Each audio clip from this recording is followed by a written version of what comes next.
Shaken. A soft loft, and it's caught inside the 10. Drew Estrada. Welcome to Sikkim 365 Radio. Flagler off the window, the tip. Oh, my goodness.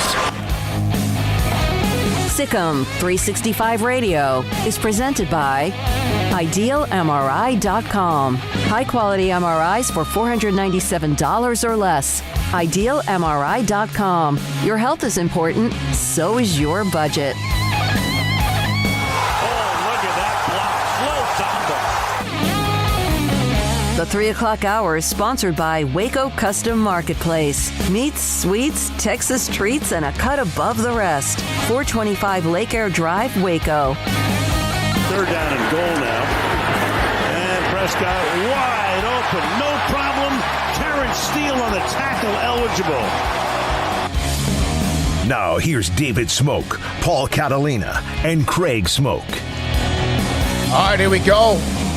Very damp day around a lot of Texas with some much needed rain, but it seems like it has calmed down a little bit. Some pretty bad thunder bumpers, but it's supposed to rain a little bit over the next 2 or 3 hours, but again, much needed rain, at least from where we are. Scott Drew will join us here in about 15 minutes. Baylor's national championship coach on the book that you see on our set, the wide shot of our set, The Road to Joy, written again about the Baylor men's basketball program and what he has done. He was on the Today Show earlier with Chip Gaines, and also will join us. He's doing a battery of all sorts of interviews throughout the day today. From Joey Foster, the West Virginia fan, on my text, actually to me, give your thoughts on the NCAA trying to fix the NIL now. They're knocking on the door wanting to fix the problem, but everybody has been ringing doorbells, so they're being ignored.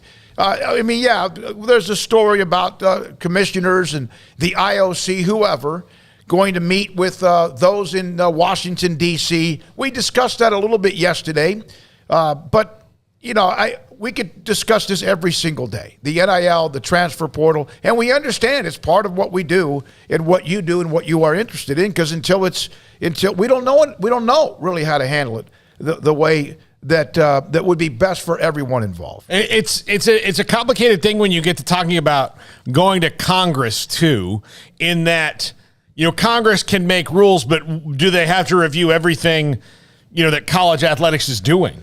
Do they have to fit it into, something similar to a pro sports model now, because you'll need an antitrust exemption or anything like that to go on. They have to review that. So this is going to be a much longer process, especially given our current congressional makeup that doesn't really move all that fast, even slower than it normally does. So because the wheels of government turn very, very slowly, this is just them trying to plant seeds. But it'll probably be 3 or 4 years before anything meaningful would even take effect, if it even did then. And by that time, what has happened with money flying around in a 4-year, 5-year recruiting cycle that, would change things almost to where you couldn't change them back?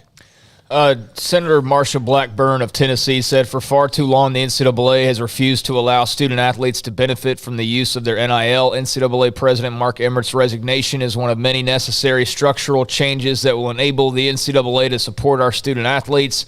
During my meeting with SEC Commissioner Greg Sankey and others today, I continued to push for the accountability and fairness measures our student athletes deserve. So I guess you can read that however you want to, but to me it reads as that the government's not going to be receptive to just Sankey and another commissioner, Larry Scott, whoever, coming up there and begging for help.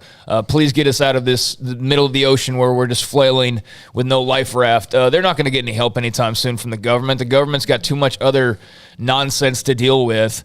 And, it's not a question that I feel like I can answer because I don't think anybody can really answer that. I don't think anybody who's hoping that some parachute's going to come flying down from some senator that magically, corrects NIL is going to happen anytime soon. Well, yeah, because there's going to be some, and in fact, that sounds like I could be wrong here, that, hey, we don't need to help you.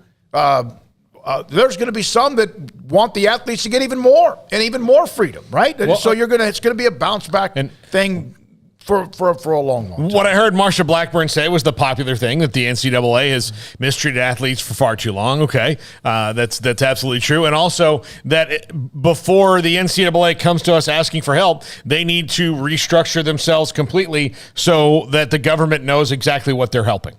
Yeah, very good point. I guess that's a great way to look at it. From the 304, do you like the idea of college football separating from the NCAA like Gene Smith is proposing? Yes.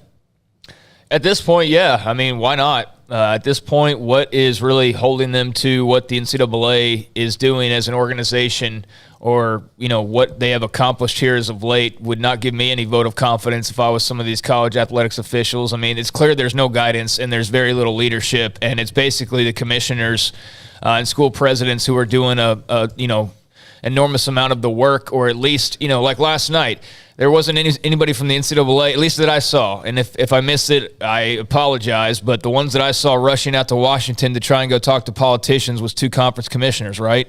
It's Larry Scott and Greg Sankey, if I'm remembering that correctly. So the schools are the ones that it seems like are trying to at least get the ball rolling, whereas, the NCAA as an organization, I can't name anybody outside of the now former president of it that's involved. So I don't have any faith in them. I haven't had any faith in them for a long time. We've just watched them with massive challenge after massive challenge that's crept up over the years.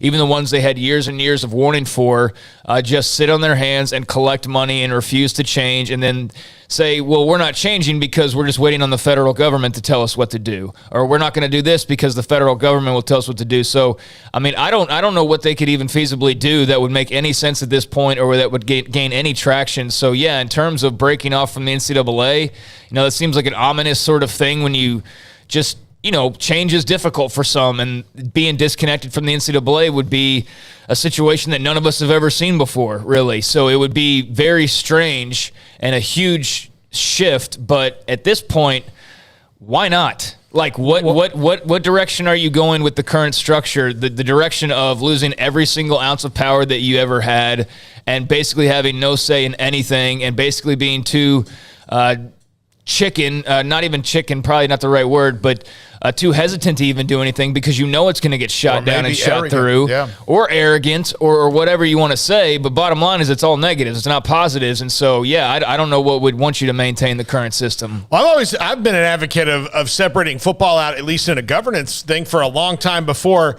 NIL was even really a viable option. Because if you look at 85 scholarships, when you talk about Title IX alone, to match 85 scholarships, you're talking 3 or 4 sports to 1 to match that level. And if you took football out of the equation, because there's not a sport, a women's sport that's 85 scholarships, that you would need that many people to play, that's a different thing. And to treat it differently would just be addressing the reality of it. But then aren't you going to lose women's sports scholarships? If you're going to do Title IX with equality, will they then lose the opportunity for more scholars for the? Or I mean, I just thought it would. I mean, to me, it would make sense. And then they're not maybe dumping money into creating things that aren't viable financially. And look, I'm all about opportunity, but then it's kind of maybe a middle of the road thing to make things work. Well, they're going to be the argument. Whoa, at 85, we need the 85, and maybe leave the 85, but stop trying to compare them the same way. And the other thing is, stop trying to compare it to all the other sports. There's 85 scholarships. There's not another sport that needs that. 2, there's 100,000 seat stadiums. They only play 1 game a week, as where every other sport plays multiple games per week for the most part. And then even when you come to NIL, there's only 1 sport in NIL, men's basketball, that's going to get the same kind of outside the university recruiting push and money in those collectives. Look, we have a volleyball player in this room. I'm sure she would love it if somebody came to her and said, "I'll give you $1 million to stay." Yeah. But that's not the current economic landscape. So, moving football out would only make sense to me in all of those other realms. We're going to take a break a little bit earlier than we normally do. Scott Drew's going to join us on the other side. Andrea Cameron, the government, by the way, guys, is as big a joke as the NCAA. Hey, you're preaching to the choir right here. Let me tell you, you are preaching straight to the choir. Music to my ears, and totally agree. But you can't even, approach it before, sides break out and a fence is built between, 2 sides. But no, I absolutely agree with you. I can't stand it. Also, 1 or 2 other comments. Again, Markel Hookham. Let's see. John Watts, the NCAA is totally irrelevant right now. Let's go Mountaineers from West Virginia guy. Yep. Matt McBriar, absolutely. NIL needs to be regulated. Matt Packard, great show. Ready for a great show. Thank you. And on and on. A lot of you we appreciate. I couldn't get to everybody who has gone in. Scotty B, of course, leads us off almost every single day with various types of information. We appreciate you, all of you, for that as well. And thank you for your time today. When we come back, the book is on our set. Baylor's national championship head coach Scott Drew, written the book, The Road to Joy. He is doing numerous interviews on that. There's going to be book signings in Waco next week. We'll have that information and a lot more. We're also going to spotlight another new member of the Texas High School Football Hall of Fame, Ray Rhodes. Remember him? Former NFL coach for many, many years. He's from Mejia, Texas. Mickey Spagnola, 430. Craig's Off the Radar. Paul's Top 5. And then Armstrong, flash up that graphic just for a second, if you don't mind, from Graham Coffey. This is something I saw on my Twitter timeline, the development quotient. And if Georgia at the top, Ohio State, you're going to see some of the Blue Bloods, and you're going to see a few of the other ones that have found a way to develop. Baylor at 11, Louisville 14. And we're going to get into that with how he came up with this. It's called the development quotient. And kind of like who gets who, how they do when they get them, and who does the best with it, and also who might be developing players even better. Also today, Drew Estrada, former Baylor wide receiver, will join us of now the Houston Texans. All of that in the studio, full throttle, Jack McKenzie, Emery Winter, Faith Lynch, and Armstrong Sims. Sikkim, 365 Radio, 365 Sports. At Allen Samuels in Waco, we're committed to taking care of our customers, and that means having as much new inventory on hand for you to choose from. During the Memorial Day sales event, shop our large selection of 2022 cars, trucks, and SUVs to find the vehicle that's right for you. Need maintenance or repair? Let our skilled technicians take care of your vehicle, and we'll get you back on the road safer than before. We're not here just to sell you one car. We're here for the long haul. Allen Samuels in Waco. Come by. Let's be friends. Boots add protection. Good boots help you climb better and move forward faster. And when your son or daughter steps into the boots of a U.S. Army officer, they also learn how to lead. In these boots, they'll gain more confidence with expert training in one of more than 150 occupational specialties. In these boots, they'll stand a little taller and lead a team with diverse backgrounds and areas of expertise to successfully accomplish whatever challenge comes next. In these boots, they'll earn respect with valuable experience from day one that will give them solid footing for success into the future. Highly qualified candidates who earn a spot on our team can receive comprehensive health care coverage, college tuition assistance, and a bonus of up to $40,000. See all the things your son or daughter can achieve in our boots at GoArmy.com. U.S. Army Waco Recruiting Company, 254-598-8131 or 254-776-1543.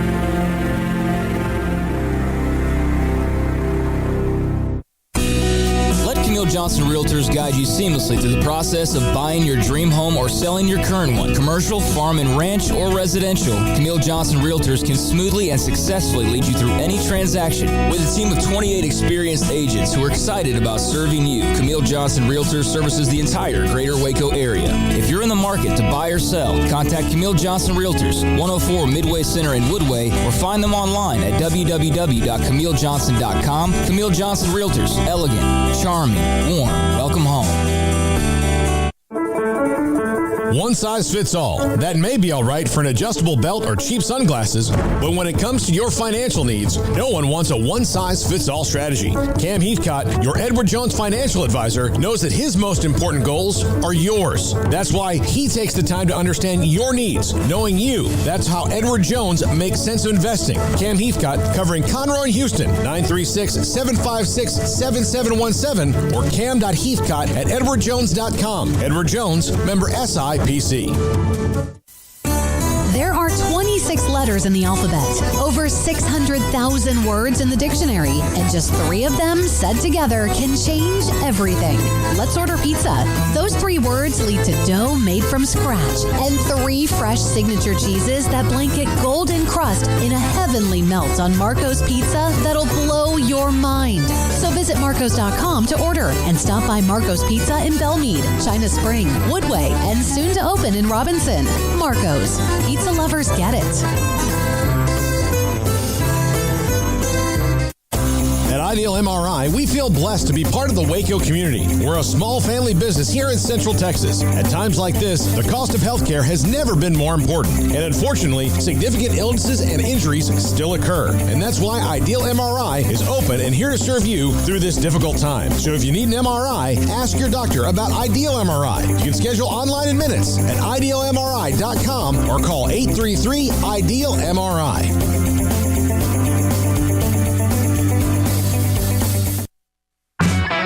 Welcome back to Sikkim 365 Radio.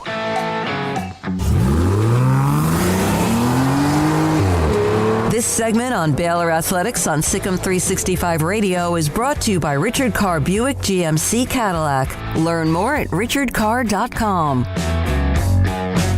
He is everywhere. Scott Drew, Baylor's national championship head coach, was in Phoenix. I thought I saw him there with a picture with Ish Wainwright.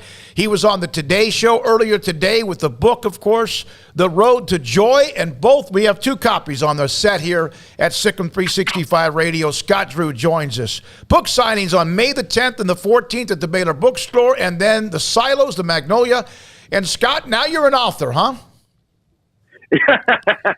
Well, I'm an author with a lot of help from Don Yeager, okay? So if I was an author, it'd be just a picture book, all right? So we got words in there. What was this obviously, one, something that makes a lot of sense, whether you had won the national championship or not, but did that allow this to even be more timing, better timing because of last year's success? God's timing is always perfect, and I know when we went to the first NCAA tournament in 2008, 5 years after we took the job, some people thought, "Hey, can you write a book?" And then after you go to the Elite Eight in 2010, can you write a book? In 2013, when you win the NIT, when we got to the first #1 ranking, but to me, once we won it all, it was time to do 2 things. And first and foremost, give all the honor and glory to God who gave us this platform and has blessed our program. And then the second thing is a chance to grow the Baylor family and let people just understand what our community is about, what our players are about, the administration, and everyone that's contributed to this culture and winning program. Scott, this is not a book that is a biography or a straight up basketball book. Obviously, it has some of those elements in it, but this is more of kind of your philosophy on things, right? And is that the kind of book you would have always wanted to write? Is one that you could kind of share how you do what you do at Baylor? Well, to me, it's winning the game of life, and when you're doing things in God's will, how He can bless things. And for us, there's a lot of times in coaching, people want to know what play, what defense, what. But in life, we all deal with struggles, we all deal with success, we all deal with adversity, and just how you build a team, how you interact with people. And we have the culture, joy, Jesus, others, yourself. I mean, the greatest commandment, love your God with all your heart, soul, and mind, love your neighbors, yourself. And if you're serving others and you're helping other people reach their goals and dreams, and you're a part of something bigger than yourself, it's easy to want to be a part of that culture and be a part of that team. You know, when you were in the national tournament, when you won the Big 12, you sent everybody, like anyone who had ever played there under you, certain things, even some that had covered you or supported you or whatever. How much do you keep little notes or a diary or something for you to remember as much as you do? I'm laughing because when your parents tell you something, especially when you're younger, you remember it, and then after a while you're like, it's really not important. So the first 3 years we were at Baylor, my dad said, keep notes so you got this for a book one day, Right. and I did that for the first 3 years. After that, I got time for the notes. So anyway, I need to be much better at that. But to me, why I coach and what gives me the most joy is seeing other people acknowledge, recognize, feeling good about themselves. I mean, to me, like the parade and the past players going first and all the fans seeing their excitement and joy. I mean, that's really what motivates me. So to be able to give back with them and let them share in big moments, especially that's what a team's about as well. As normally after a game, people interview the leading scorer, but it took a lot more people for that leading scorer to be able to be interviewed, and just making sure everyone's recognized and appreciated. And that's something that I love to do personally. What was your favorite part of the process of putting the book together? Coaches very, very seldom get a chance to reflect. I mean, every day there's a new crisis or new thing to tend to. People want to know what coaches do. Season's over. What are you doing now? It's like raising kids, right? I mean, their basketball season might be over. Their baseball season might be over. But when you have kids, and we got, remember now, we got 13 of them, then a couple walk-ons and GAs. And man, when you got 25 in the family, let alone all your staff, there's always things to keep you busy, and you don't really get a chance to reflect. And when to me, my memory's not the best, but obviously Don talked to our past coaches and everybody else, and he'd bring up, do you remember this? And I'm like, how did I remember that? But it gave you a chance to reflect and acknowledge just what and all the people that were a part of the process and journey, and things that they were able to contribute to. And at the same time, just a behind the scenes look at some of the things and how we operate our program. And hopefully it helps inspire, motivate, lead somebody to, hey, that's a great idea, because the smart take from the strong. So you always want to improve what you do. Coach, there's a lot of players, a lot of great stories. I would certainly say Ish Wainwright is one of those. We saw you out there visiting him the other night as the Suns took on the Mavericks and got themselves a win. What's it been like to see his journey and to see where he is right now? Well, I mean, Ish is one of the all-time best leaders I've had the privilege and honor to coach, and he's somebody that is such a great teammate. I'm laughing because I tell her when we're playing in the season, if you can't play, you're injured. You should have a hoarse voice after the game because you're giving everything you can to help your teammates. And very seldom does anyone ever have a hoarse voice but the coach, because we're usually yelling at the officials, right? So after the game, I'm talking to Ish, and obviously he didn't play that game, and he could barely talk because he was hoarse from how much energy and how much effort he gives to supporting his teammates. And there's a reason why the teams he's on usually are successful, and he's just a great energy giver, a great leader, so selfless, and teams benefit that he's on. The book, The Road to Joy, on Tuesday of next week, noon until 2 at the Baylor University Bookstore. At the Silos on Saturday, May 14th, will be from 11 a.m. to 1 p.m. The book, The Road to Joy. You will be traveling, I believe, this weekend. I have been fortunate enough to develop a little bit of a relationship with Dick Vitale, not like you and many others, but he always talked about wanting you to come see him at the gala, a fundraiser, as you know, for cancer, and we know what Dickie V has been through. I believe that this weekend is going to be a big weekend for you as far as being honored as well. What does that mean to you? Well, I've been to his gala several times, and you laugh, you cry, you think, just like Coach Valvano said in his famous speech. But most of all, you raise money for a great cause. And I know Dick wants the goal $7 million this year, and it's amazing just what he's been able to do and help with the fight versus cancer. I know I was with Bob Valvano, and he said he was diagnosed with stage 4 cancer, but he's fine because of all the medical advances, in large part from the Jimmy V Foundation and everyone contributing to the fight against cancer. So again, he's done a lot, but Dick Vitale has got a heart of gold. I mean, he's an unbelievable ambassador for college basketball, and he's someone that's made a difference in not only college basketball, though, this world, and especially just how much he cares for people. So I always love when he's on your show because I know that means we got a big game coming up. That's exactly that right. Means he's on it. And you know what? Usually the last couple of years when he's on games, we do well. Yep. So that's a good thing, too.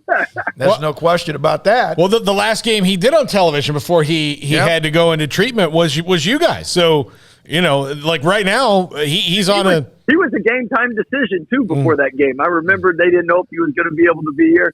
And then afterwards he came in and danced in the locker room, congratulated our guys. So, yeah, that was awesome.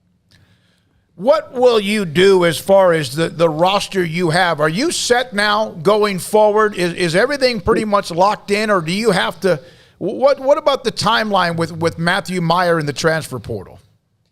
Well, first of all, nothing is ever set in college basketball, so that's number one. Yep. Number two, with right now, players have till June 1st to decide if they're staying in the draft or coming back to college. So we'll see what decisions Adam make in the near future here. But obviously, we've been really blessed to have players that have opportunities to reach their goals and dreams. And people say, well, do you want them back? We want them back. And of course we do. But at the same time, our job is also to help them reach their goals and dreams. And if they are able to do that, well, then we've done our job. At the same time, if they don't, you always love to have them back until they're ready to go. Coach, I don't think we've talked to you since you made some staff changes. Obviously, you had to. Coach Brooks getting the great opportunity there at K-State and so on. But Tang, excuse me. Jared Nunes. Yeah, you don't take Brooks. Yeah, I know. they got Tang, but that's it. Yeah, no. my fault on that. But, Jared Nunes. Elbow him, Smokey. Alvin Brooks now associate head coach, co-associate head coach, along with John Jacobs, and then bringing Tweety Carter into the program. Just your thoughts on the staff movements, bringing Tweety back, and just kind of reshaping this thing. Yeah, well, first and foremost, can't thank Coach Tang enough for what he's done for not only Baylor basketball, but our university and community. him and his family will be forever grateful. We'll cheer for him every game except for hopefully 2 when we face them, 3 if we play them in the conference tournament, 4 if it's in the NCAA tournament. But other than that, we'll be cheering for him. And then with Coach Jacobs and Coach Brooks, they've earned that position. And the way we do things on staff, it's our team. It's not my way or the highway. And so those guys contribute so much of our success and what we've already done. So excited for them, and then really excited for Coach Nunes, because it's a new role, new opportunity for him, and he's been outstanding and a big part of our success over the years. And then bringing Tweety Carter back, I mean, scored 74 points in a high school game, all-time winning unofficial high school score. Because remember, he played varsity ball when he was 3 years old, I think. But actually, in 7th grade, I think he was in playing varsity ball in Louisiana, and then first McDonald's All-American schools history. But even more than that, the last few years he played overseas and professional career for 12 years. And I thought we were going to lose him to the Oklahoma Thunder, because once he got done, he went and did a tryout with them, and they said, we can't keep him, but we'd like to hire him as a coach. And at that point, I was like, nah, you need to keep playing if you want to play. And he wanted to play. So 12 years later, he's been back in the community. He loves Waco, spends the summer times in here, has his family here. So really excited to have him back. He'll bring a lot of energy, enthusiasm, excitement. And he's just like so many of us out there, and that is, you cut him and he bleeds green. So he loves Baylor. Well, Coach, I was gonna ask you about Tweety specifically, but you kind of covered. But I don't know if I've ever met anybody who's maybe made to be a coach given his path more than Tweety Carter is. Yeah, and again, he was an unbelievable leader in 2010 to help lead that team, him and Epe to the Elite Eight, and we lost to Duke, who won it all and could have won a national championship that year possibly. And but Tweety's somebody that's unbelievable human being, great encourager, loves young people, and so I know we're excited about having him a part of the program. And it's great getting some of our past players now that are finishing up playing, seeing what they're doing in life, and helping them with the second careers. Yeah, they come back, they work out at your place. It's the family, as you mentioned. Scott, one more thing. How many different segments are you doing today, whether television, Zoom, radio, phone, whatever, promoting your book?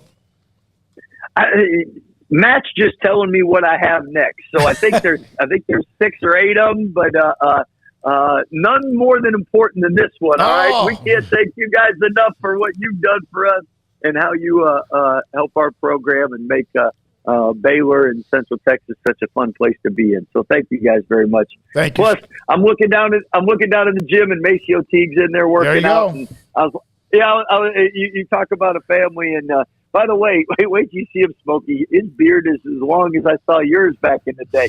So I don't think he's cut it since he left. Maceo with the beard. Like okay. Not James Harden looking beard. Not one of those where you can hide animals and stuff in it. Send him down the street when he's done. I got to see this. Not that long, though. Yeah, not that long, but it is long. Scott, thank you again. Congratulations on the book. Good luck. I know the book signings will be pounding that over the next few days. Thanks for your time. Congratulations. Look forward to talking more basketball with you as well. Appreciate you guys. Take care. Thank you. Baylor men's basketball coach Scott Drew. The book, again, The Road to Joy. I went by today, went to Barnes & Noble, walked in the door. There was a setup there. I can't remember exactly. It was not far. It took me like about 30 seconds. Grabbed a couple of books, went to the front. I think they're somewhere around $28 to $30 a piece. Book signings again, Tuesday next week, noon until 2 at the Baylor University Bookstore. And then following a week from Saturday, the 14th, from 11 to 1 at the historic barn at the Silos. Scott Drew and the book, The Road to Joy. All right, we have more to get to as well. Ray Rhodes will join us here momentarily, the former Eagles coach, head coach, and he's been a lot of different places. Hell of a football player as well that sometimes gets overlooked. More and more from you in the chat room on the NIL and transfer portal, the NCAA and college sports. which we can do and we will do every single day. Sikkim 365 Radio and 365 Sports. Right now, you can go to Marcos.com. Pizza lovers get it. The Pepperoni Magnifico, $9.99. Use the code PEPMAG, and you can order that right now online for $9.99. It's loaded up with 2 different type of pepperoni, and there's basically no space on that crust without a piece of pepperoni. Unlimited 2-topping pizzas, $8.99 each. You can order that now online. $3 off. Large specialty pizzas. Order that also online, or you can pick up the phone and call them. They'll deliver it. You can pick it up at their locations. And if you are in Central Texas, there are 5. Robinson, Woodway, now the one in Hewitt, and, of course, Belmead and in China Spring. Wherever you are, there's some Marcos Pizza location near you. Over 1,000 stores around the country. Bob Mock, the local owner. Marcos.com. Pizza lovers get it. Cars priced right both day and night. At Richard Car in Texas. Trucks built for you, red, white, and blue. At Richard Car in Texas. Cars that zoom with lots of room. At Richard Car in Texas. Count on us, a dealer to trust. At Richard Car in Waco, Texas. Did you know that 1 out of every 4 men have symptomatic low levels of testosterone and don't even know it? And if you think you're too young to worry about it, guess again. Low T levels can make you feel tired and grumpy, cause weight gain, and wreak havoc on your sexual desire and performance. Petty Clinic Low T can set up same-day blood screening and results, so if you're tired of being tired, I challenge you to man up and Google search Low T Waco or go online pettycliniclowt.com. It's a private clinic with an atmosphere catering to men. Affordable, only $150 a month, includes lab work, office consultation, testosterone injections, follow-up visits compared to $395 a month in Dallas or Austin, and you don't have to fight the traffic. Petty Clinic Low T as board-certified physician consultations will provide the best form of brand-strength testosterone available. Contact Petty Clinic Low T today, just off Highway 84 and Old Hewitt Drive in Woodway. Petty Clinic Low T, helping men become the high-performance men they deserve to be. PettyClinicLowT.com or Google search Low T Waco. In the market for a quality metal building? Since 1943, Pioneer Steel and Pipe has helped Central Texas residential and commercial customers with metal building design, panel options, building components, and trim options. Pioneer Steel and Pipe's residential line is energy efficient, offers low maintenance, reduces insurance payments, is impact resistant, and carries up to a 45-year limited warranty. In addition, they can also help you find a metal building contractor for your project. Pioneer Steel and Pipe with locations in Waco and Bryan and at pioneersboys.com.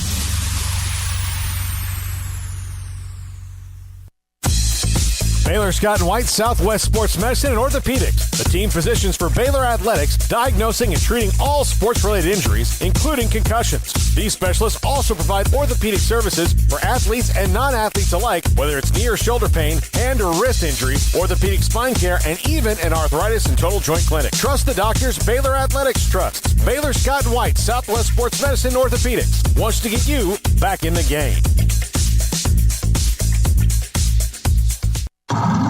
It's plain and simple. Waco Custom Marketplace is the one-stop shop for what you need for tailgating, from charcoal, cold beer, and wine. And, of course, customize your order with brisket, tri-tips, sausage, wings, smoked pork tenderloin, country-style or pork spare ribs, marinated beef and chicken fajita meat, ground beef and chili, meat, hot dogs, and burgers, buns, seasoning, sauces, chips. There's fresh baked bread and kolaches every day, breakfast sausage links. And you can also customize your favorite cut of steaks from select, choice, or prime, bacon wrap fillets, ribeyes, New York strip, sirloin, T-bone, and porterhouse. Full service butcher shop includes pork, poultry, beef, chicken, and seafood, serving Waco restaurants and families since 1940. Your one-stop shop for beef, pork, poultry, and seafood needs. Waco Custom Marketplace, 425 Lake Erie Drive, or WacoCustomMarketplace.com.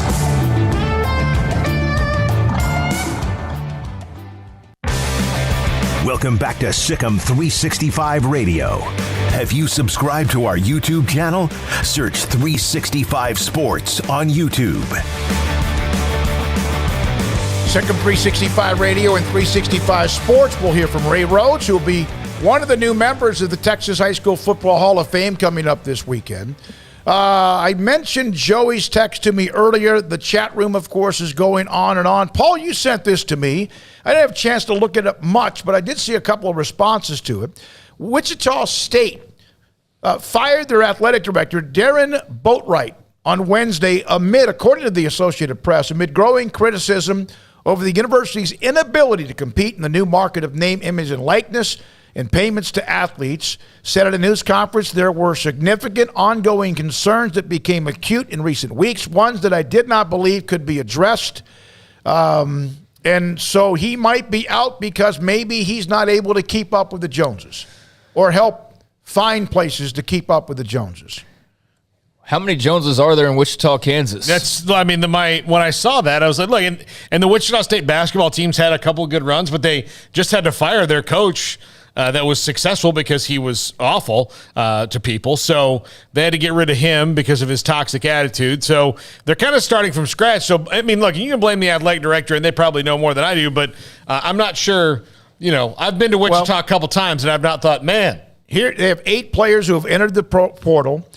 Where we erred was focusing on educating our athletes about NIL and not just collecting cash and paying kids to come to Wichita State, which we now were told all along this was not a pay-for-play, but now it appears, of course, that is the case.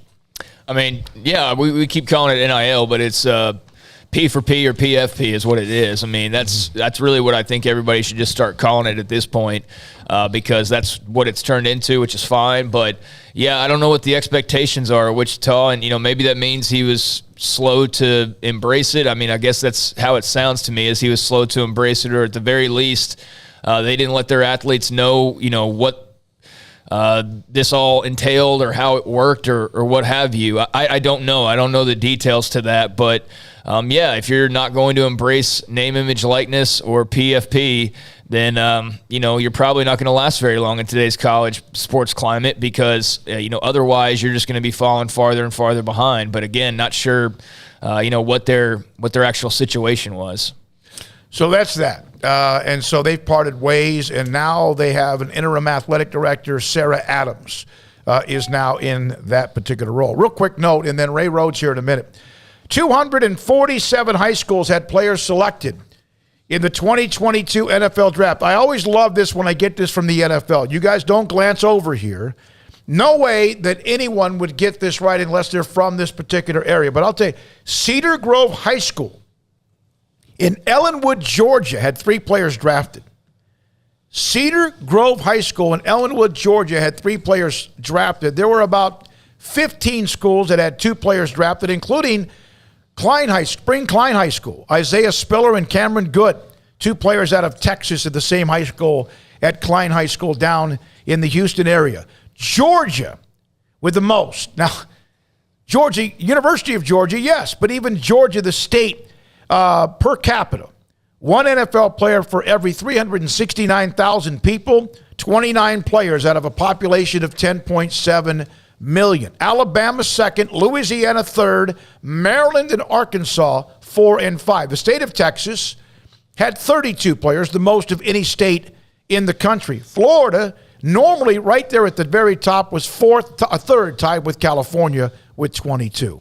But by the way, I know this is unrelated. I just looked up because I was trying to think of, an NIL collective, who's the most famous people to come from Wichita State. So I looked it up, and the first person to pop up, Craig, is Dennis Rader, who's the BTK killer. Wonderful. So he's the who? The BTK killer. So maybe that's not the best. Yeah, no, that's not the best alum that you could probably have representing, one of the most notorious serial killers of all time in American history. I mean, I've got fond thoughts of Wichita State because my uncle was a baseball coach there under Gene Stevenson. And so I've always kind of liked the Shockers, when they've come across my radar. I always root for them. But, yeah, I mean, I don't know what, again, expectations are there, but it sounds like they were just slow to adapt, period. And, at the very least, you got to educate your players on, what the whole thing entails and what are possibilities for them, and how you can create some of those possibilities and work with each other and do all that. So if they were just slow to adapt, or maybe just not even adapting whatsoever, I can see where there would be some frustration. But I think that there's also more than NIL here, like you said, Paul. I think it's frustrations from a bad season, frustrations from coaching situations, and based on the little glance I got, he was already under some heat anyways, it seemed like. So, just natural to go ahead and make a change. And why not now when everything's changing? Get somebody in there who can maybe look at it with a fresh pair of eyes and can get a little bit of NIL going, whatever, is able to be maximized in the Wichita State fan base. Again, to what extent, I don't know. But, certainly not going to be expecting them to be paying $8 million or getting Lambo deals for people anytime soon. So you got to be realistic, too. There are a couple of billionaires, or a billionaire from Wichita. What billionaires? That's in Kansas. But this is the city of Wichita. Wichita businessman Phil Ruffin and brothers Charles and David Koch are listed by Forbes as being 3 of the richest people in the world. Well, the Koch brothers spend most of their money on politics. Yep. And did they go to Wichita State? I don't know about that. Just because they're from Wichita, doesn't mean they're Shockers alums. So, I don't know. I mean, Again, they're not in that upper tier of what you would expect when it comes to NIL, but I think everybody, no matter what tier you're on, has to be involved to some extent. And, they've had some national exposure over the last few years, so I'm sure there's some way they can take advantage of NIL for their athletes. It's just, again, not going to be like the Lambo story that I would like you to mention that you were showing us a second ago. Yeah, and I don't have a picture of it. I probably should have sent that to Armstrong in the break. In fact, I'll try to do it if I can right now. It's a picture of Bijan Robinson, the great Bijan Robinson, sitting in a Lamborghini. And he wants to be one day the richest Uber driver ever. Of course, he's a hell of a football player, and I had a chance to listen to him off to the side a little bit during the Big 12 Media Days a year ago. Very impressed with him, and so we'll have that. There's the picture, Bijan Robinson in a Lamborghini, and I'm not sure which is more talented, the car or Bijan, because he is a great football player at Texas. Well, I mean, the story isn't that he's in a Lamborghini. The story that's an NIL deal with the Lamborghini of Austin. That's pretty big time there, and that's very Austin and very big brand, and I'm sure that will be enticing for some guys. So that's a very cool opportunity for him that, again, otherwise without NIL, he would not have that opportunity. So, I guess he's going to be, if he wasn't already, driving around in a Lambo on campus. But that's a pretty cool NIL gig right there. This Saturday, there will be people inducted into the Texas High School Football Hall of Fame. We have had some of them on the show, some tomorrow, and also thrilled to have Ray Rhodes, Mexia, Texas, on with us, Sick on 365 Radio and 365 Sports. Ray, Coach, thank you very much for being a part of the show. What does that? Yes, sir. What did it mean to you when you found out that you were going into the Texas, of all the places, the great state of Texas, and what high school football means, the Hall of Fame? Well, it means a great deal. It's a big honor. Excited about it. My family is excited about it. But it's big. What did growing up in Mexia teach you? How did that affect your life? I used to, early in my career, I was the radio broadcaster for the Mexia Black Cats, and it's a close-knit community. It's a small town. It's different than a lot of places. What did it mean to you? Well, it means a lot to me. From all my people at home, it means a lot. It really does. It's a big deal, and to be able to go in the Hall of Fame and represent my town of Mexia means a great deal. Ray, being a Black Cat, that was, you always hear about that, the Mexia Black Cats. What was that like to represent the Black Cats? Well, it means a lot because, it's a small town, not a large town, and to be able to represent the town, it means a great deal to me. I'm born and raised, went to school there, and it means a great deal to be able to represent them. Ray Rhodes will be one of the names inducted Saturday at the Texas Sports Hall of Fame and the Texas High School Football Hall of Fame. Coach, looking back at just your career, what's it like all these years later to just kind of reflect back? How often do you reflect back on some of your highs, your lows, what have you? I mean, what's the reminiscing process like for you at this point? Well, I do reminisce about it a little bit, but I'm one of those guys that never expected anything to happen. I just wanted to go and play football, enjoy myself, and have a good time playing football. And, it's a lot of things have happened since then. And from doing that, I was able to play a little pro football, college football. It means a whole lot. It really does. TCU, Tulsa, a 5-time Super Bowl champion. What was it like to experience that? Not once, but 5 different times, Coach. 5 times is quite a few times now, but it was exciting. But again, I tutored a lot of players. I coached a lot of players, and I helped a lot of players out, and all those players helped me out by performing well and doing the things they were supposed to do. But they helped me out. But it's 5 Super Bowl winners. That's quite a bit. What did Bill Walsh mean to you? Bill Walsh was an excellent coach, one of the best coaches I've had. But you think about my coaches. You think about at high school. I had Bob McQueen from Temple Tech, one of the best high school coaches in the area. But Bob McQueen, I left Bob McQueen, and then when I went to the pros, my first coach in the pros was a defense genius by the name of Bill Osborne. And that was a really exciting time for me because he was the best defensive coach in all of football at the time, and to be on him meant a great deal. But Bill Walsh and they're all good coaches, all of them. Bill Arnsparger was a part of that unbeaten Miami Dolphins team. For those who don't remember the greatness of Bill Arnsparger with the Dolphins in the Super Bowl as well. So you were, and Bob McQueen went on to be a great coach at Temple High School. A lot of people remember him there as well. Ray, what are your thoughts now about where we are with coaching hires, black coaches? It seems like it kind of comes and goes, and it's kind of always in the news. Your thoughts? You thought that back when you took over with the Eagles that it would be in a lot better place now? Well, they're gonna hire people. Gonna hire who they want to hire when it's time to hire them. But right now, they probably like a little time. But people are hiring black coaches, but there's still a lot of players that feel like left out a little bit, but they are still hiring a lot of black coaches around the league.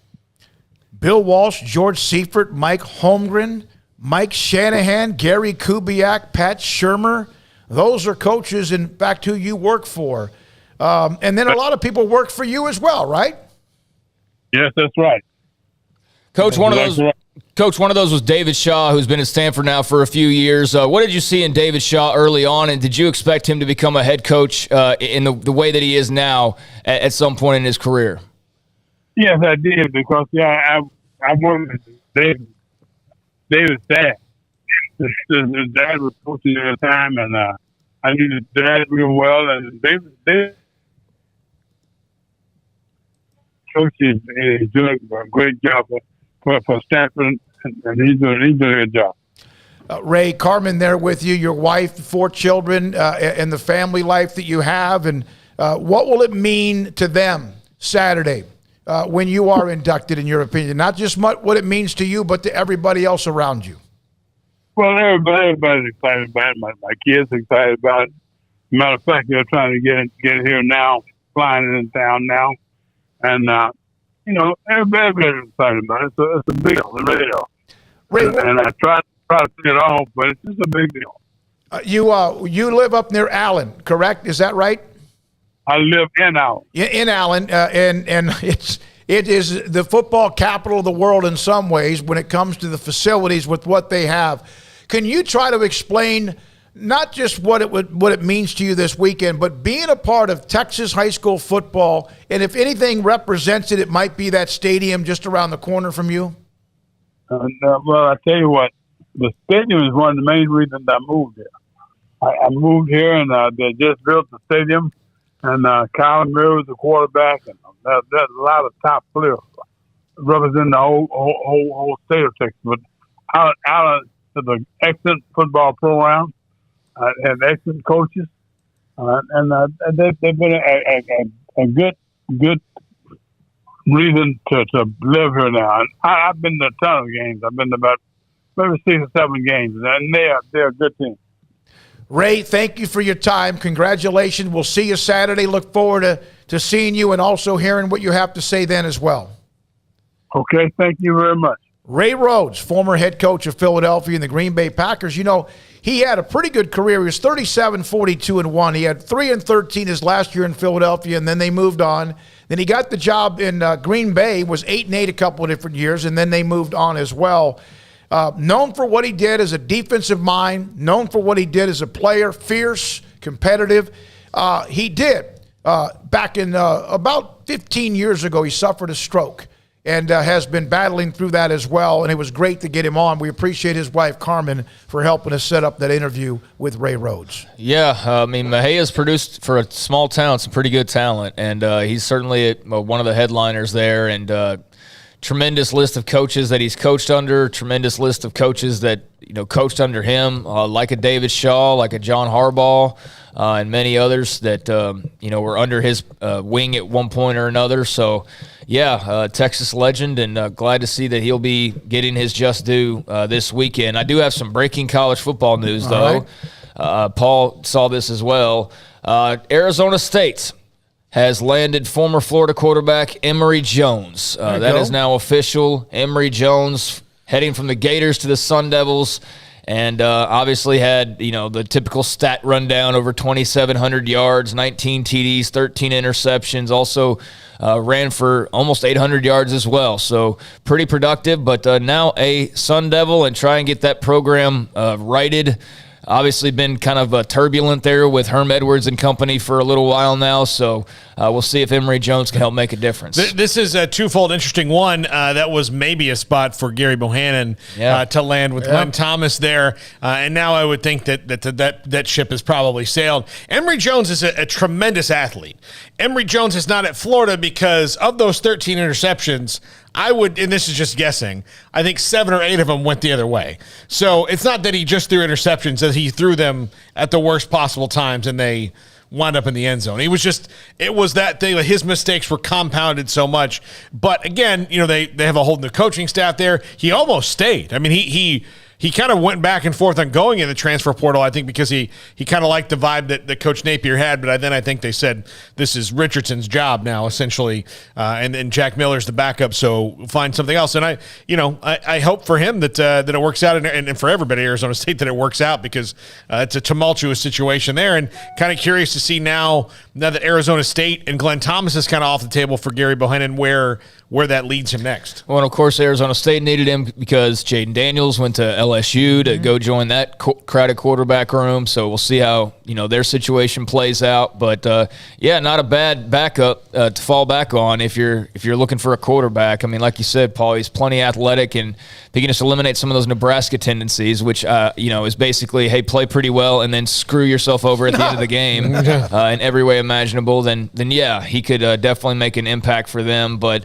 on Gary Bohannon, I'm not sure. I haven't seen a whole lot of chatter about him. I haven't gone seeking it out either, but typically something like that would just come across my screen at some point or another. But after he entered, I don't know, maybe there's a little bit of talk for like a day or two, but I've seen relatively little to nothing. I don't know about y'all, but I've seen barely any updates, on my end at least. I had someone who used to be a part of the Baylor program tell me that the 2 schools that he had heard were Colorado and Missouri. Now, again, just basically from the grapevine. Doesn't mean that either of those are legitimate, and I'm sure that Gary, trying to take his time of what he wants to do to make sure that he doesn't compound the disappointment with maybe another one, because we saw what happened to Charlie Brewer. He decided to transfer, went to Utah. Everything seemed great until they started playing games. And the next thing you know, Cam Rising's healthier, is better, and the next thing you know, he takes him to a Rose Bowl. Yeah. And so you got to make sure if you're going to transfer, don't just transfer where you're going to have a chance to scratch the itch that you had the reason you transferred. Well, I mean, it seems like there's a lot of online support from the Missouri fan base for Gary Bohannon. They're clearly kind of angling for him, but, fans and what the coaches are trying to do are different things at times, so who knows? But it does appear that there is some level of interest, and hey, Gary could go play in the SEC for his final, year or two, whatever, and then, be right there close home to Arkansas as well. Still just a different direction from where he has been the last few years from his home state, but relatively close. So, yeah, I'd love to see him land at Missouri. How much of an effect or impact does he have? I have no idea. I'd have to probably go look a little bit further at their rosters to see kind of what he's dealing with. But, yeah, I could see that as a good fit for him. All right, we showed you that Lamborghini with Bijan Robinson. Brian Davis also put up a note about it as well. Formal NIL deal with Lamborghini Austin. And it's okay to admit this is a pretty good deal. I think that's about as good as I've seen. Now, I know the stacks of cash are good, too, and there might be some of that, too. I don't know. But having a Lamborghini, that's just pretty darn good. It's pretty good, but, man, I would be nervous to drive a Lamborghini. It would populate my thoughts because wherever I parked it, if somebody dinged it, then it's, Well, you're not going to be one of those guys that parks like in 2.5 different places. Well, no. And I don't think at this point Bijan's probably in a sketchy parking lot situation either. No. I think he's probably, also being compensated enough to, either have an apartment deal or he's making enough in NIL to have a nice apartment, I would think, even though Austin's pricing is, pretty extravagant right now. But, yeah, that's one of the cooler ones. Like, that's one I actually go, oh, wow, that's awesome. It's not like, here's this juice drink or here's this random social media app or whatever. I mean, there's just a lot to kind of take in. So something like that'll make you kind of stop no matter who you are and go, okay, all right, well done, Bijan. Look, when you have a Lamborghini, you get to valet a lot of places. But then again, for me, I'd be worried about a Ferris Bueller situation where, I throw the keys to the valet and then my Lamborghini gets taken all over the place. So I don't know. I don't think I can handle it. I can handle it. I would like to have the opportunity. I would like to try. Give me a chance. If I screw it up, I screw it up, but at least give me a chance to have a Lamborghini because that's about the only way I will ever have a Lamborghini is through that. So, yeah, that's awesome. And Shireen Williams saying that what's the deal? Is it the use of the car? For how long? Does he get to sit in the car for photos? Is there money as well? I'm going to guess he's driving a Lamborghini. I mean, and I could be totally off on that. I mean, but why else would you do it if you're not driving a Lamborghini? I mean, if from Bijan's standpoint, if they're paying him $100,000 to sit in a Lamborghini for a photo shoot, you take that deal. Yeah. But I don't know why you would do a car dealership, especially a Lamborghini, because every other car dealership I've seen, they show the kid getting into the Ford truck at the local dealership or the Toyota truck or whatever. So I'd imagine he got into that Austin Lamborghini as well. But who knows? When we come back, the 4 o'clock hour, we have plenty to get to today. In fact, this is one of the few times we don't have somebody as a guest that are all loaded up as well. 4:30, Mickey on the Cowboys. Craig's off the radar in the next hour. Want to still remind you that if you are interested in development, whether 3 stars, 2 stars, no stars, 5 stars, and what's going to get you to the NFL or what and this and that, we'll have Graham Coffey from dogsports.com. He just decided to start doing some research and came up with that development quotient. He'll join us today a little bit after 5 o'clock. One note, locally, high school football, but really around the country, Micah Hudson, he's a junior next year at Lake Belton High School, I believe that is. He got an offer from Alabama yesterday. He got an offer from everybody you can imagine, but he is, no question, getting everybody wants to have a little piece of Micah Hudson in college. Yeah, there's Lake Belton's it's a new school. It's actually this year is the first year they actually, I think, can win a district title. Yeah, and I assume he would have been going to regular Belton if the new school hadn't been built. So that sucks for them that they don't get the greatest player maybe ever from the entire city. Now, I know they've had, Ramonce Taylor. And, some pretty good. I mean, we just talked to Logan Hall the other day, who just got drafted from Belton. But, yeah, that's the different type of recruit than they've ever seen there, unless there's somebody from, a bygone era that was really, really – David overwhelmingly Ash was highly rated, but not this. Not Alabama offers, before your junior year even starts. So, yeah, Micah Hudson's special, and he will be a national recruit, already is, and he's still got a long way to go, but that's impressive. And, definitely one of the brighter young stars in this area, that's for sure. Lake Belton's a brand new school. Brian Cope is their head coach, and they have been able to play games, but they couldn't make the playoffs, and, of course, that's about to change, and they're now in Class 5A. Belton High, which was 6A, is 5A, but Division II, they're actually smaller now because of the split. One of the note, Sincere McCormick, who entered the draft, great player at UT San Antonio, UTSA, wasn't drafted. He signed with the Raiders, I think it was yesterday. Craig, you had that note. One of the notes that I'm hearing is that he was actually told by pro scouts to probably stay another year in college. He didn't. He's now a part of the NFL, but may have been a reason, again, that you wondered, like, man, he was really productive, but the NFL scouts said you probably need to go back to school. I know Jeff Traylor loves the young man to death and has glowing remarks about him, and Sincere, watching him play at UTSA, was a terrific running back, was a big part of that machine that they had, and should have been a big part of it this year. But, he did make that decision. I mean, based on what all we know, his coaches weren't saying go to the NFL. They were saying come back. Based on what we know, the analysts were saying stay in school, don't come out, and he decided to come out. And I don't know who gave him that advice. I don't know if that was just his own individual decision or what. But, yeah, in hindsight, not probably the best decision. You wonder how much NIL money he could have made at UTSA this year, and how comparable is that to a contract undrafted signed with the Raiders, 5 days after the draft. I don't know what his signing bonus, or if he got one, or his contract may be, but I don't know. I have to think that with all he had already done at UTSA and with what they were expecting to come back, he probably could have broken even at least. And so that's unfortunate. I hope that he sticks around on a roster. He's not very tall, and that's one of the knocks on him, obviously. But a great player at the college level, that's for sure. Someone, who was it, Joey? Who's paying for the Lamborghini insurance?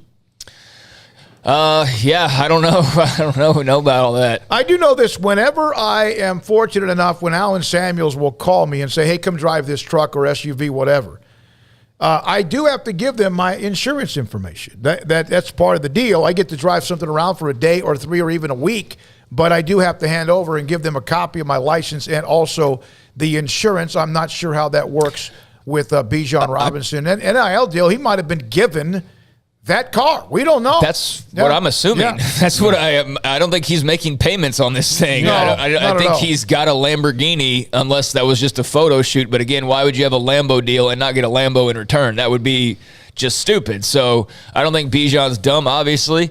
But as far as the insurance piece, I doubt he's paying for that either. I mean, I sincerely doubt he's paying for that. Plus, I'm sure there's an insurance company that has ties to the University of Texas that would happily pick up that premium.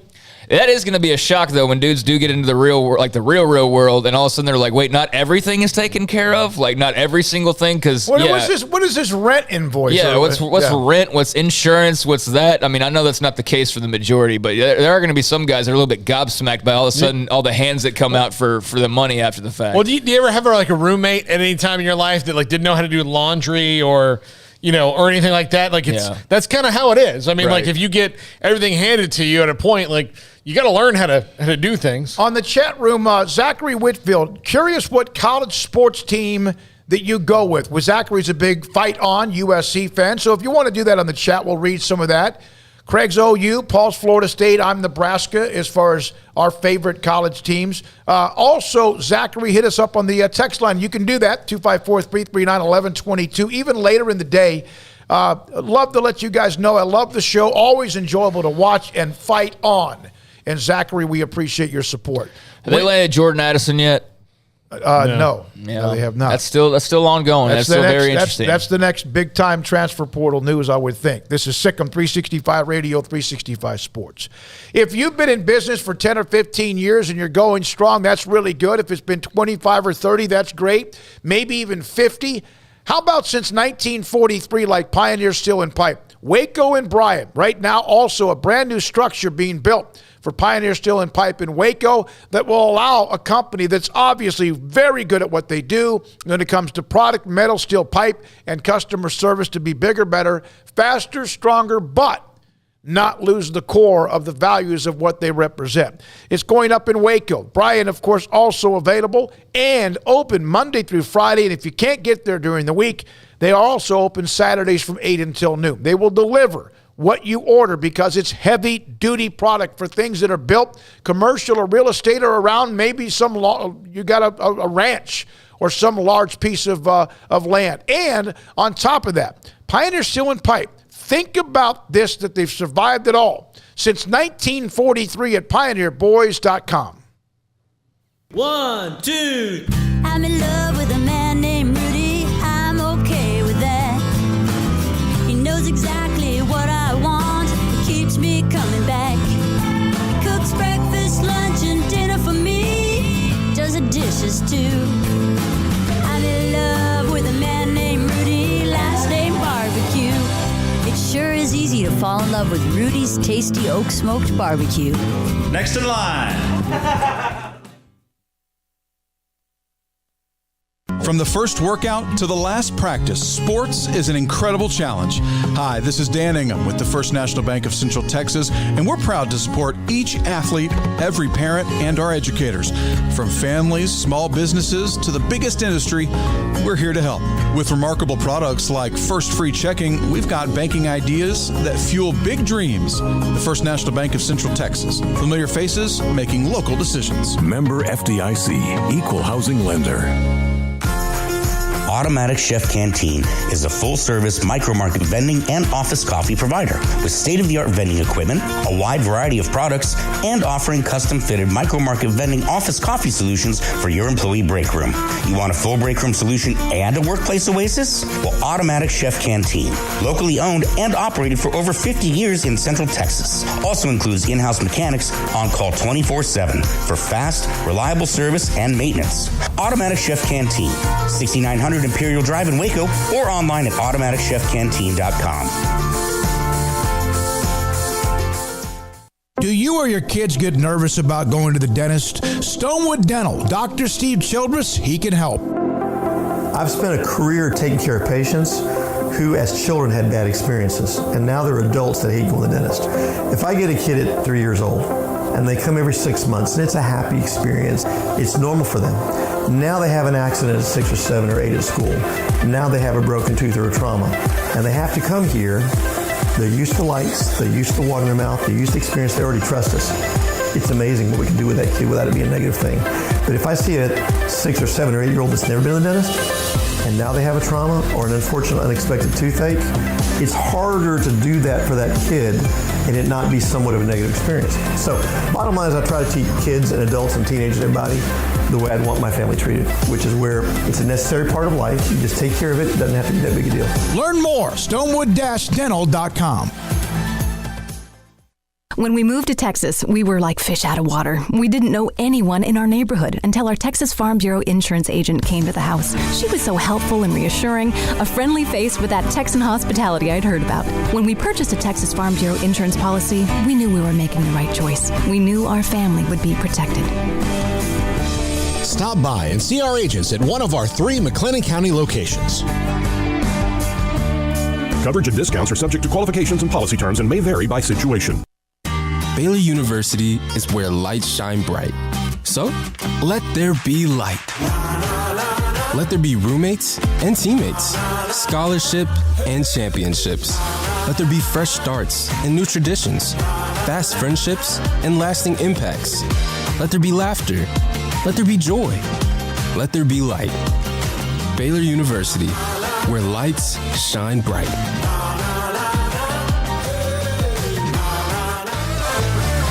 Welcome back to Sikkim 365 Radio. The redshirt freshman quarterback has his team up 7-3 and threatening again. Throws for an open receiver. Touchdown. Drew Estrada. Wide open.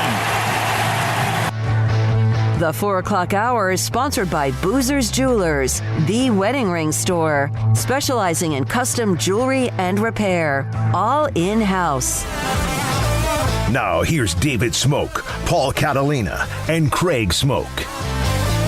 Jack Huffman on the chat room. I remember when Houston beat up on Nebraska in the Cotton Bowl. Jack, it was 17-14.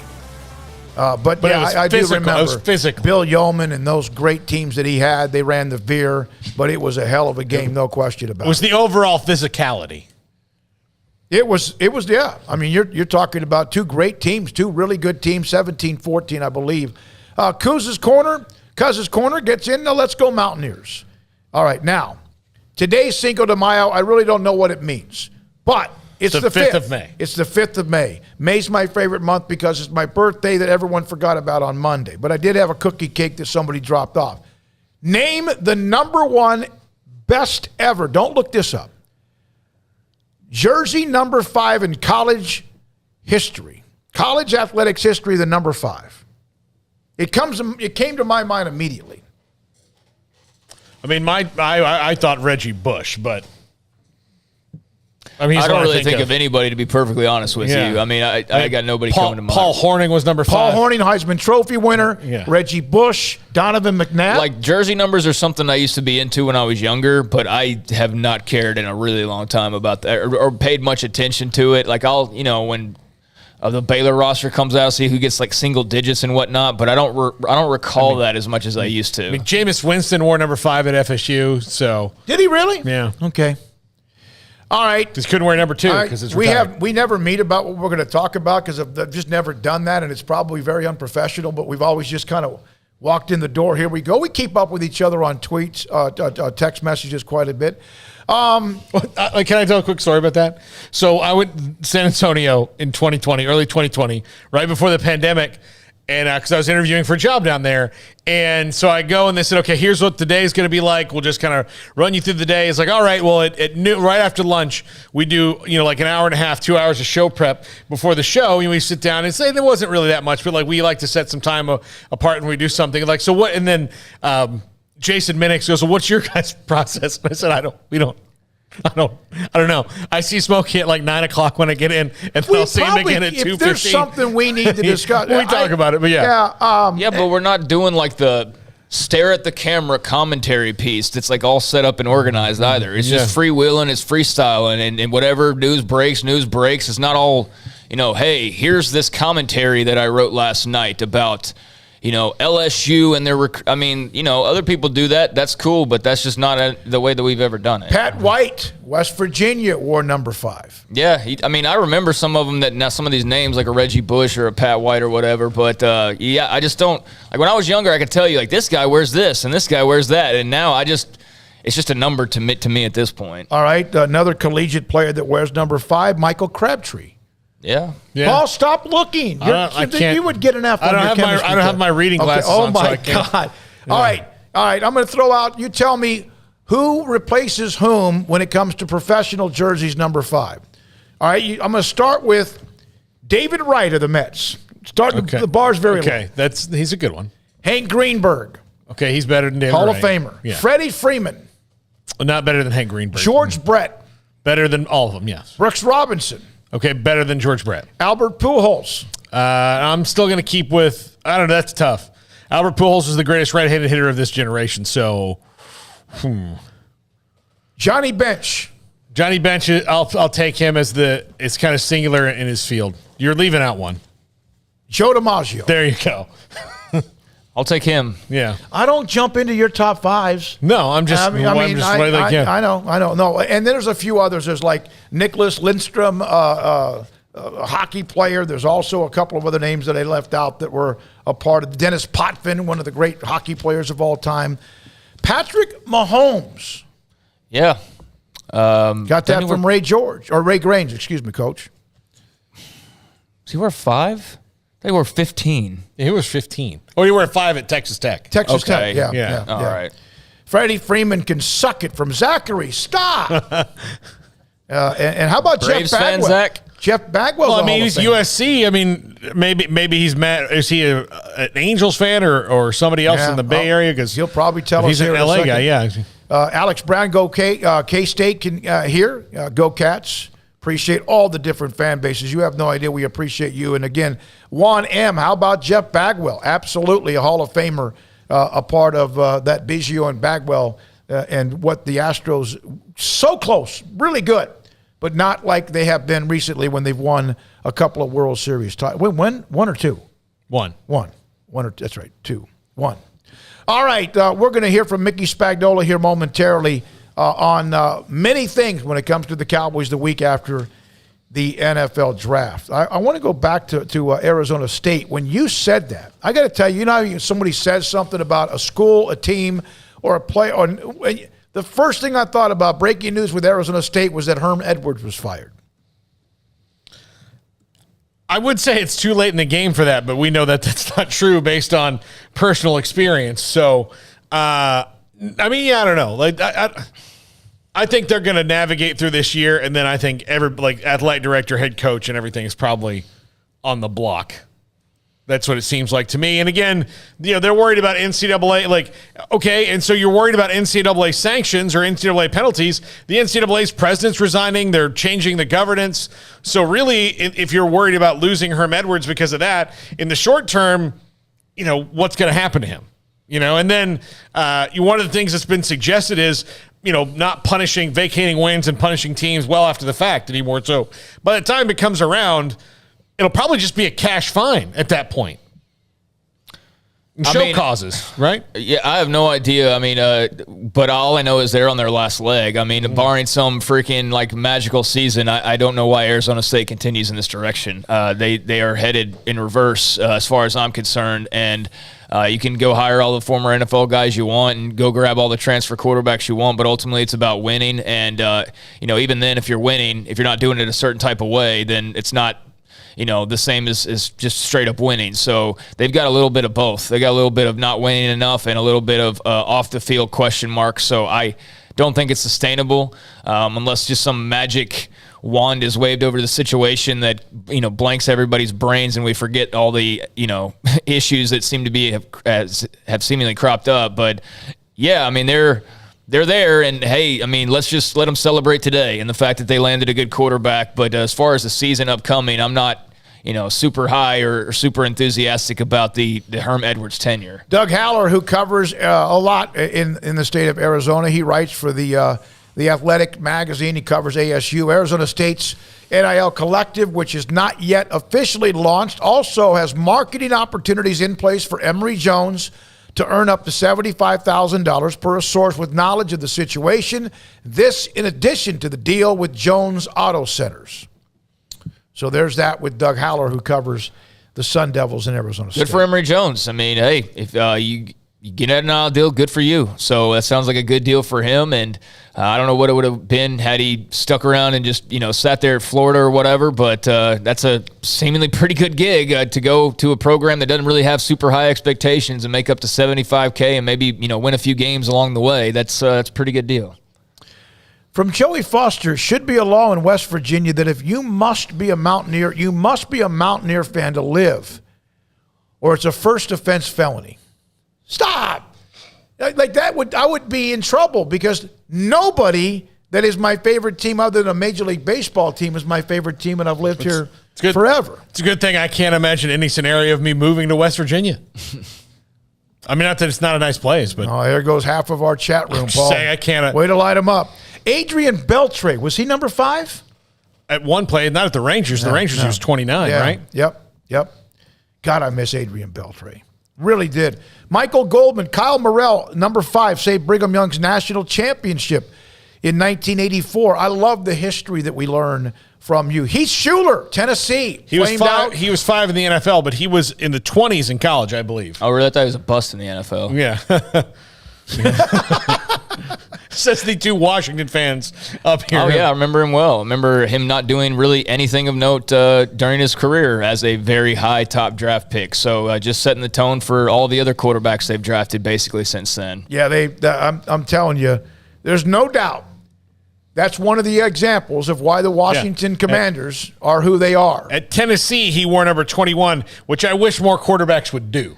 Plano High School had a history, as did Permian in Odessa, who we brought up yesterday when we talked with Rodney Allison, who played at Odessa, of having quarterbacks who wore 20 or more. They were all usually wearing the numbers 20. Flutie wore number 22? Yeah. That was pretty cool back then. That was an incredible tradition. I don't know if that's still the tradition or not. Who's the quarterback at TC? Doak Walker was a running back. Who's the quarterback? Bobby Lane. Right? Bobby Lane wore like 37, didn't he? Or 40, something Sammy like that. Ball might have been a high number as well. Yeah. 4:21 is the time. When we come back, Mickey Spagnola, DallasCowboys.com. We'll also have Off the Radar coming up in about 15 or 20 minutes as well. Sikkim 365 Radio and 365 Sports.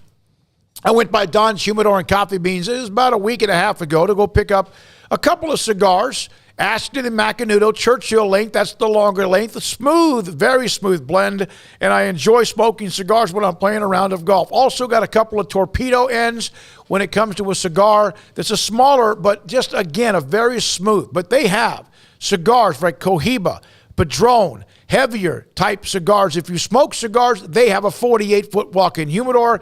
If you want to go buy one, two, or a box, they have the humidors to put the cigars in. They have the cutters to cut the cigars and also the torch lighters to light them. And on top of that, they have CBD products, including Vita Dreams. And they have a new manufacturer that they get their Vita Dreams from, and even a little bit more, I don't want to use the word potent because that sounds a little bit weird, but it will allow you to kind of fall asleep, rest easier. Then you're out, you're gone. And you may get an extra 30 or 45 minutes of sleep. And so when you do wake up, it's not like that alarm goes off and you're like, my goodness, I wish I had 30 or 45 minutes, because you didn't get it before you went to bed. It's Vita Dreams. Tell Cheyenne, Ashley, and Carol Smokey sent you in the Townwood Shopping Center off Valley Mills in Waco. With so many companies and policies out there, it gets so confusing shopping for insurance, and I never know if I'm getting the policy that's right for me. Luckily, I met the team at the Niche Group Insurance Agency. With the Niche Group, you can go to one company and get access to coverage options from many insurance carriers, and you get to speak to a real person about your specific coverage needs. With the Niche Group, I know I'm getting the right coverage at the right price. If you need insurance, talk to the experts at the Niche Group at 1-800-258-8302. Did you know that Waco Regional Tennis and Fitness is a partner of the city of Waco? Did you know that we are open to the public? Waco Regional Tennis and Fitness offers day passes to the public for only $10 a day, and we offer money-saving memberships. Waco Regional Tennis and Fitness offers over 40 group exercise classes each week, including bar, yoga, boot camp, indoor cycling, and more. There are free weights, weight machines, TRX, rowing machines, stationary bikes, new treadmills, elliptical machines, and much more on the spacious weight room floor. Personal training available where you can be encouraged to grow. Sauna, whirlpool, tanning bed, and kids club. 17 tennis courts, 8 pickleball courts, youth and adult tennis and pickleball lessons. Waco's premier experience, where you can help your mind, body, and soul. Visit our website at wacotennis.com. Call us at 254-753-7675, or visit us next to Hawaiian Falls on Lakeshore Drive in Waco.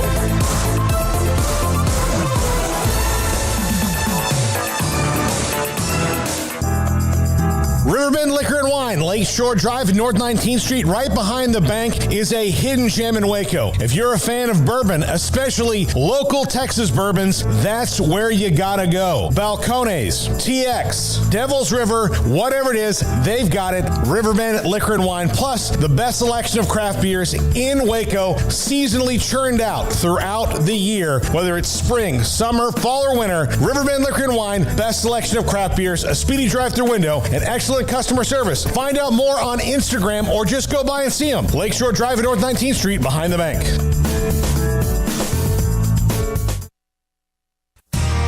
How did Edward Jones become one of the biggest financial service companies in the world?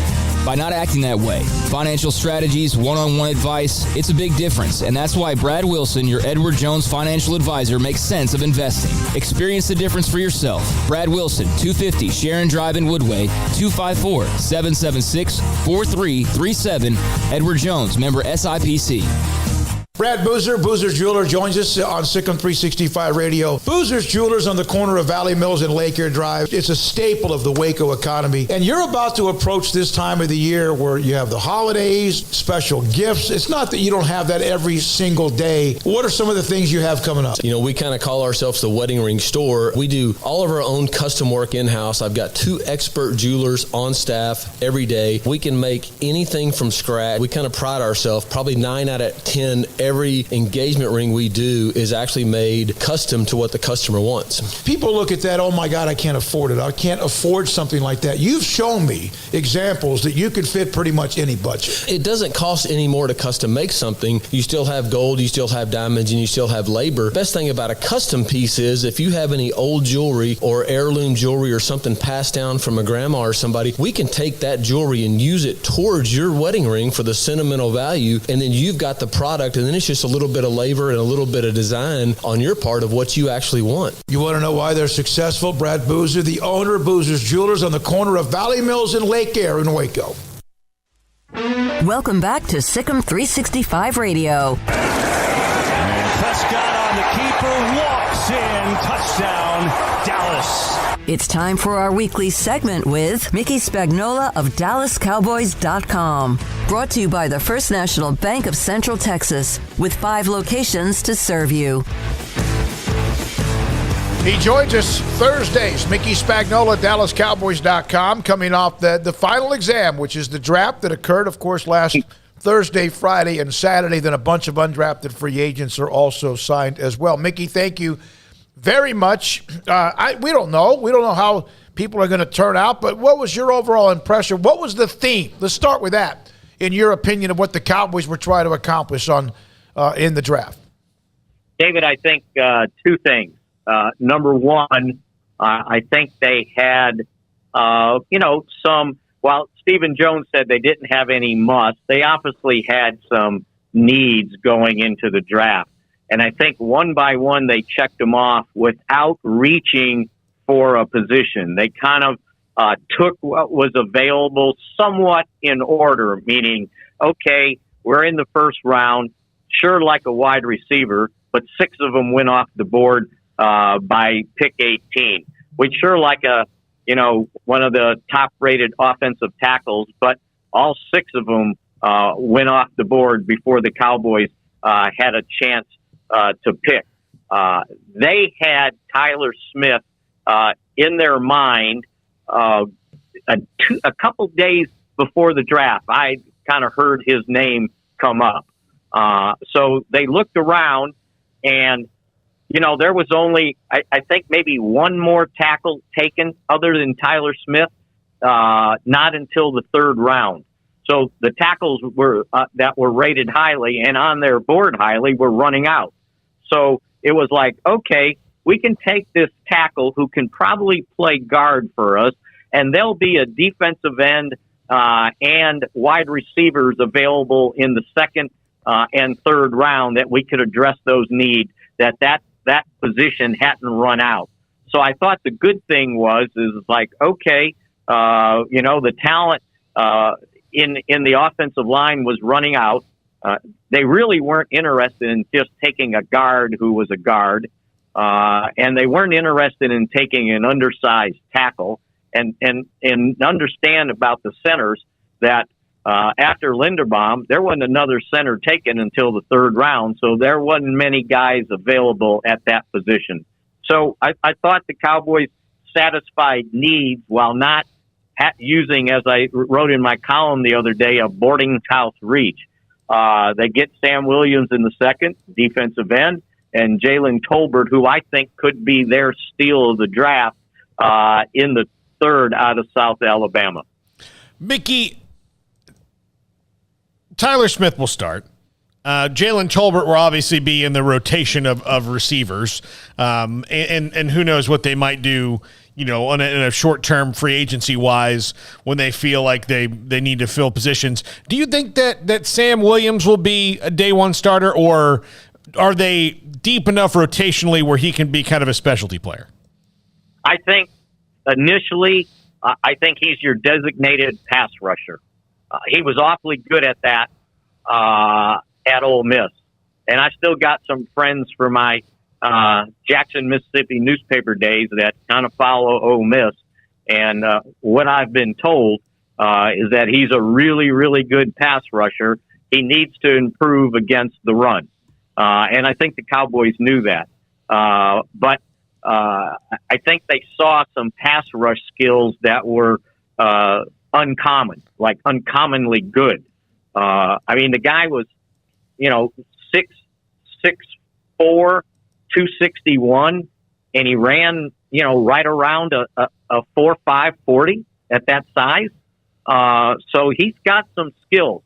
And, obviously, if anybody's read his bio, he got involved in some hiccup at Ole Miss in the 2020 season, sexual assault charge, and it got dropped, and he really was suspended by Ole Miss for 2 months, and then was ready to play the season. And from what I'm told, he didn't seem like that type of guy, guys that had covered him and met him at Ole Miss. So I think initially, you got yourself covered there, right? With Dorrance Armstrong, and they signed Dante Fowler Jr., but only to a 1-year deal. They only signed Armstrong to a 2-year deal.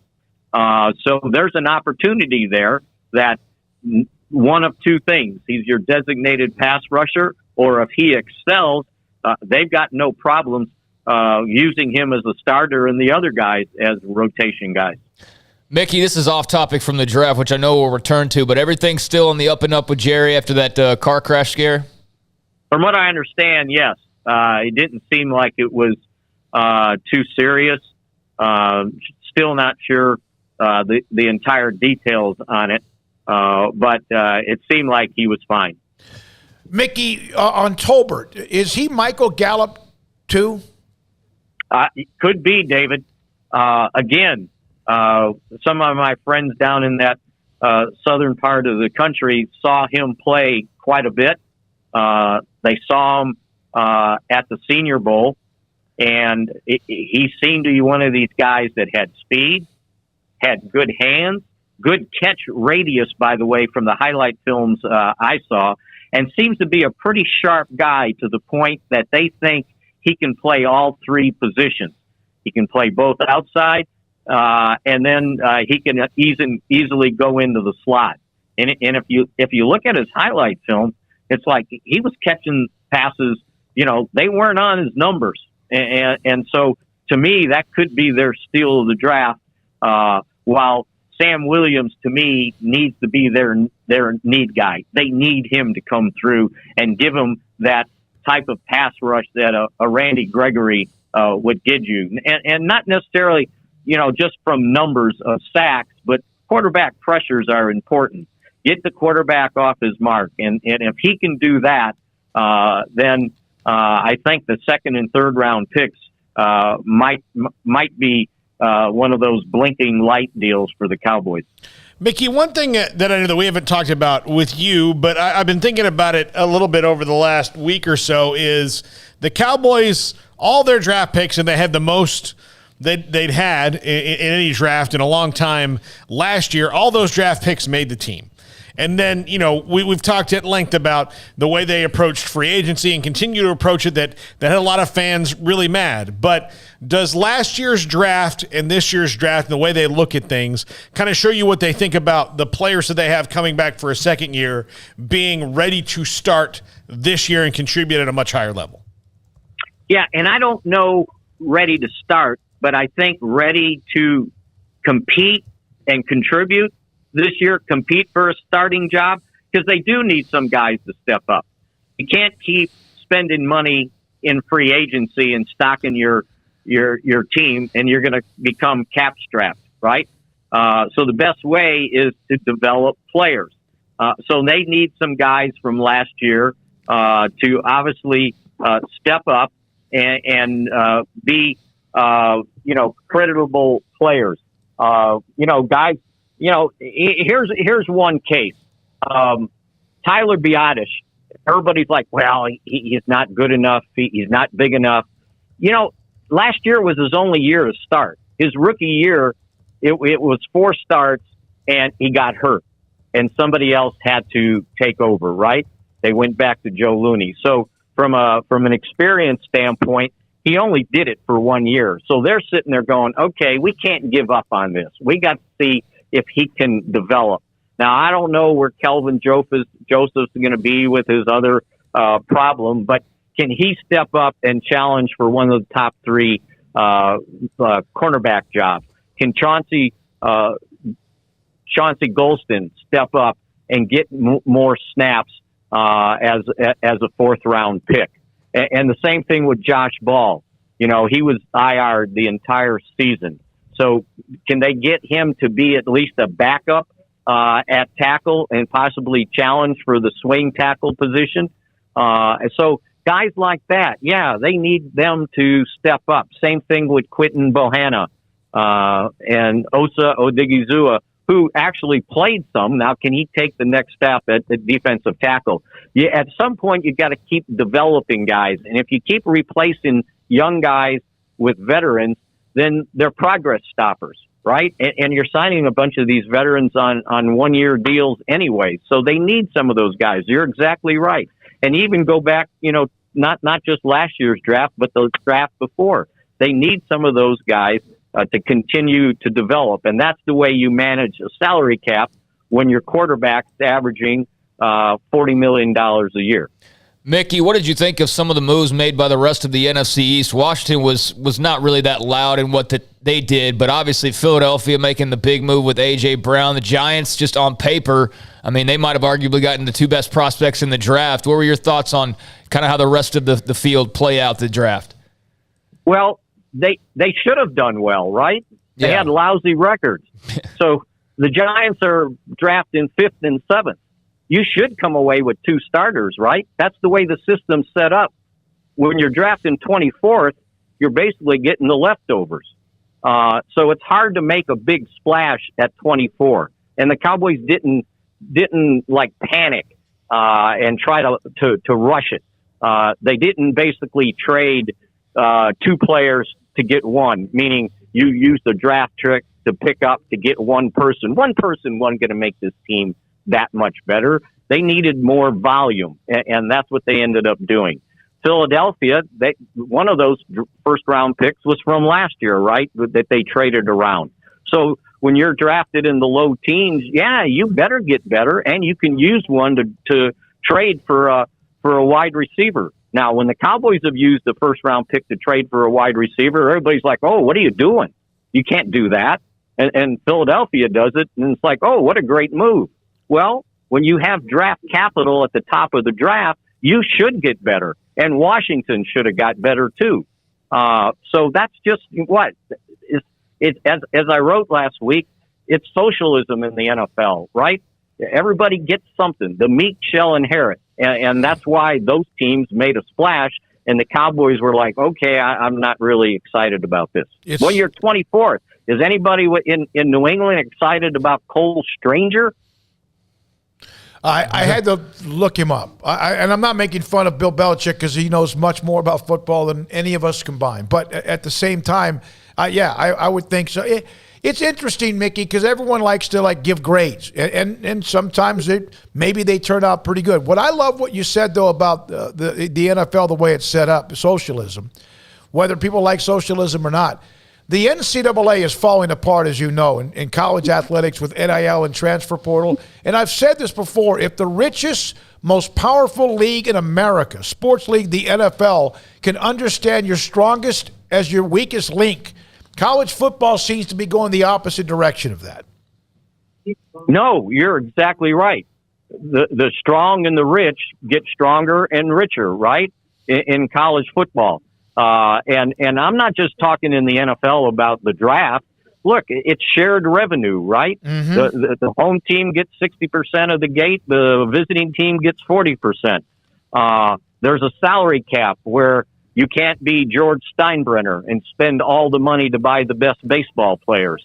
You know, there's a cap and there's a limit on how much each team can spend. So just because Jerry Jones is worth however many billion dollars, he can't buy himself a championship because of the salary cap. So everything's kind of even, and those teams at the bottom should get better. That's the idea. And you're exactly right. I can remember Tex Schramm always saying, what's good for the NFL is good for the Cowboys. And he always looked at it that way. He didn't look at it as, well, I got to take care of the Cowboys first. It's like, no, I got to take care of the league. And if I take care of the league, then I'm taking care of the Cowboys. Mickey, thank you. Appreciate your time. Mickey Spagnola with us Thursdays in the 4 o'clock hour, DallasCowboys.com. We'll have Craig's Off the Radar here momentarily.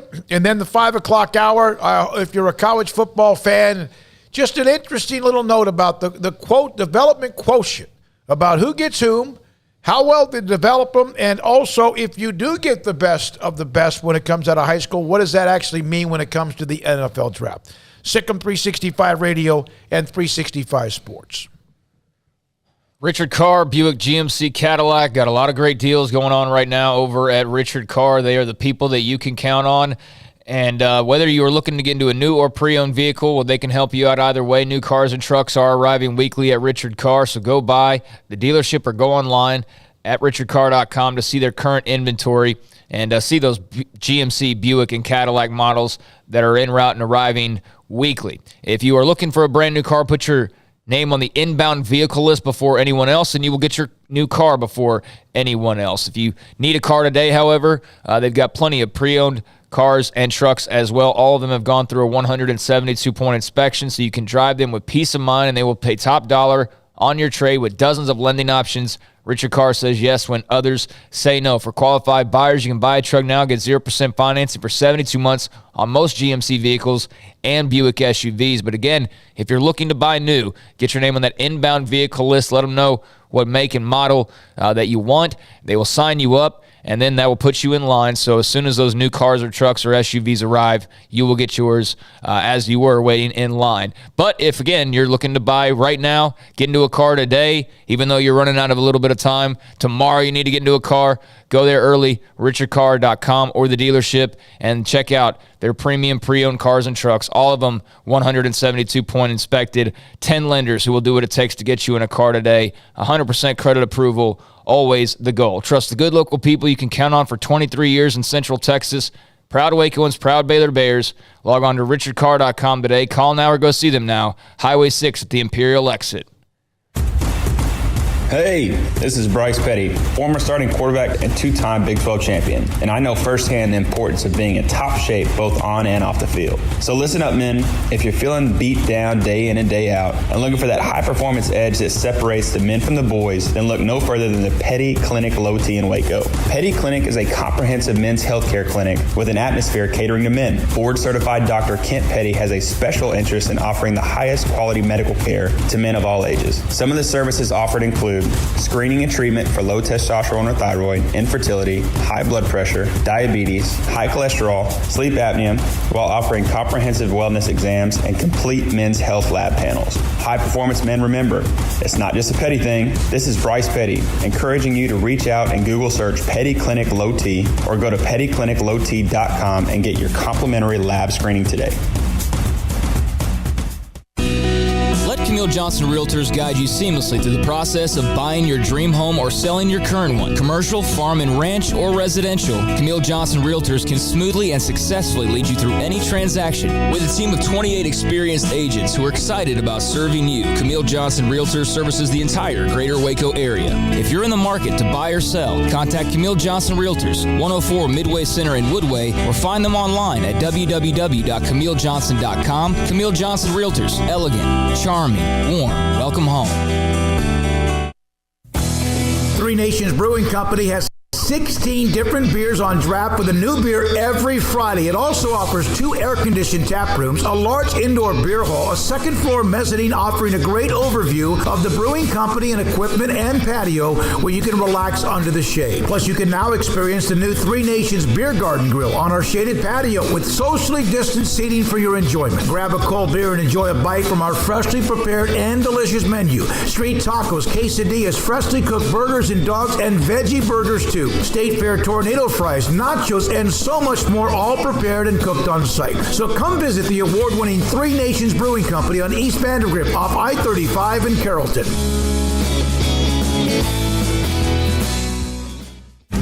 Shorty's Pizza Shack at 12th and Bagby is a homegrown, family-owned and operated must-visit pizza place in Waco. Fantastic pizza by the slice or get the whole pie to share. Great happy hour specials every single day, and it's not just pizza. Great wings. You have to try the Sikkim sauce, chili cheese fries, pizza pillows, and more. Dine in for a great hangout or carry-out. Order online at shortyspizzashack.com or do yourself a favor and bring your crew to the restaurant at 12th and Bagby. Shorty's Pizza Shack. Tell them Paul sent you by.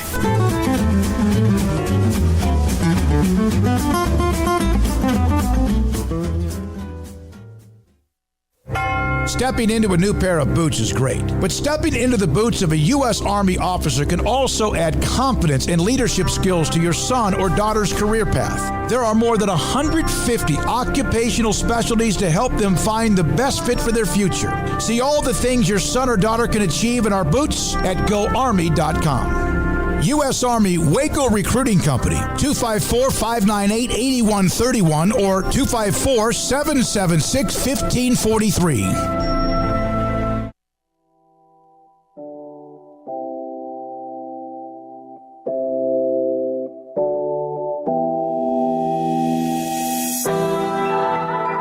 Welcome back to Sikkim 365 Radio. It's time for Craig Smoak's Off the Radar. Brought to you by Pickup Outfitters. Since 1997, we've been outfitting trucks, SUVs, and vans at 220 Lake Air Drive or createacommotion.com. All right, welcome into Off the Radar. Taking a look at just a few stories from around the world of sports, and we'll start off with the game of golf and a couple of different stories that have emerged surrounding not only the new league in Saudi Arabia, but one of the players that's been rumored to be involved with that. But first, this does have to do with Saudi Arabia. At least it appears so. Today, they're taking part in the TPC Potomac, and on the 10th hole, Wells Fargo Championship at the TPC Potomac, Sergio Garcia, what? No, we were just talking about this. I didn't know that was one of your deals. That's awesome.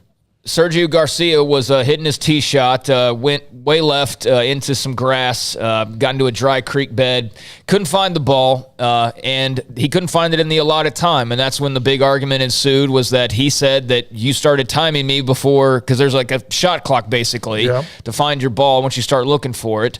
And I guess they told him that he had violated the time, and he got angry because he said that they started timing him before he had actually started looking for his ball. So, I mean, whoever you want to believe on that, whatever, but he couldn't find the ball in that time frame, and he got a penalty for it. And he clearly was not happy with that penalty.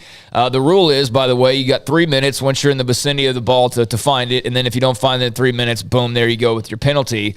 So he got timed out. He didn't find his ball in 3 minutes, argued that he hadn't started looking for it yet, and no matter what, he got the penalty for it. So then that's where the story actually starts, really, is that he was then overheard on video saying, "I can't wait to leave this tour just a couple more weeks until I don't have to deal with you anymore." And that obviously raised a lot of ears in the game of golf because, of course, there is this new Saudi Arabian league, and, players are supposed to seek releases, which I'll get to in just a moment. There's not a full field that's been released by the new Saudi Arabian league as far as, who all is going to be actively taking part in it. Some have let known that they've looked for releases, but what are your thoughts on Sergio getting overheard saying, "I can't wait to leave this tour just a couple more weeks until I don't have to deal with you anymore"? We didn't know this was going to be a part of your Off the Radar. I was playing the audio off of a clip that I saw on Twitter. And what did you say, Paul? It would be like if I had to go to dinner with Ted Cruz and he canceled. Like, great, no problem. All right. I mean, who cares? And Armstrong said, okay, it makes it more watchable. Sergio Garcia, he's won millions and millions and millions. He won the Masters, which was massive. That's huge. He won the Players' Championship, and he also was known early on as that swashbuckling Spaniard. He hit that shot up against it like a root of a tree, and it was great, and he's a hell of a player. But there are times I forget he's still playing. With not being mean, there are times I still forget that he's on the tour. So if he leaves, it'll be like a tree falling in the forest. Never been a fan. And that's not what I was happy about the Masters. I know. It's just certain guys you like, you don't like. Seeing the reaction from most people, some people say, what, is there not going to be a clock in the new league? So you don't have to worry about that. Some people say, hey, you haven't won a major in 10 years. Who cares? There's a mixed bag, but, there are Sergio Garcia fans, apparently. But, I think that the most that I've seen is kind of like, well, see you later. Don't get pissed off at the tour because you hit a bad shot in the middle of absolutely nowhere where the weeds and the whatever's up into your waist. Don't get mad at the tour. You hit a bad shot. You're mad about hitting a bad shot. Yep, so that was just of interest because of what was overheard, and everybody that's a big golf fan obviously is trying to figure out what's what with this new league and with the PGA and how all of it's going to look. So now, you could put a check mark next to Sergio Garcia as potentially joining the new Saudi Arabian League. Dan Rappaport, who covers the tour, Sergio Garcia declined to speak with us. Very intimidating reporters to address his "I can't wait to leave this tour" comment. Yeah, well, I guess that's just even more of a sign that he's probably leaning in that direction. Speaking of the Saudi-backed golf league, Lee Westwood, formerly a number one at one point in time, he told Sky Sports that he has requested his release from the PGA Tour and the DP World Tour to play in the first Golf Invitational Series next month in London. He is 49 years old and said that...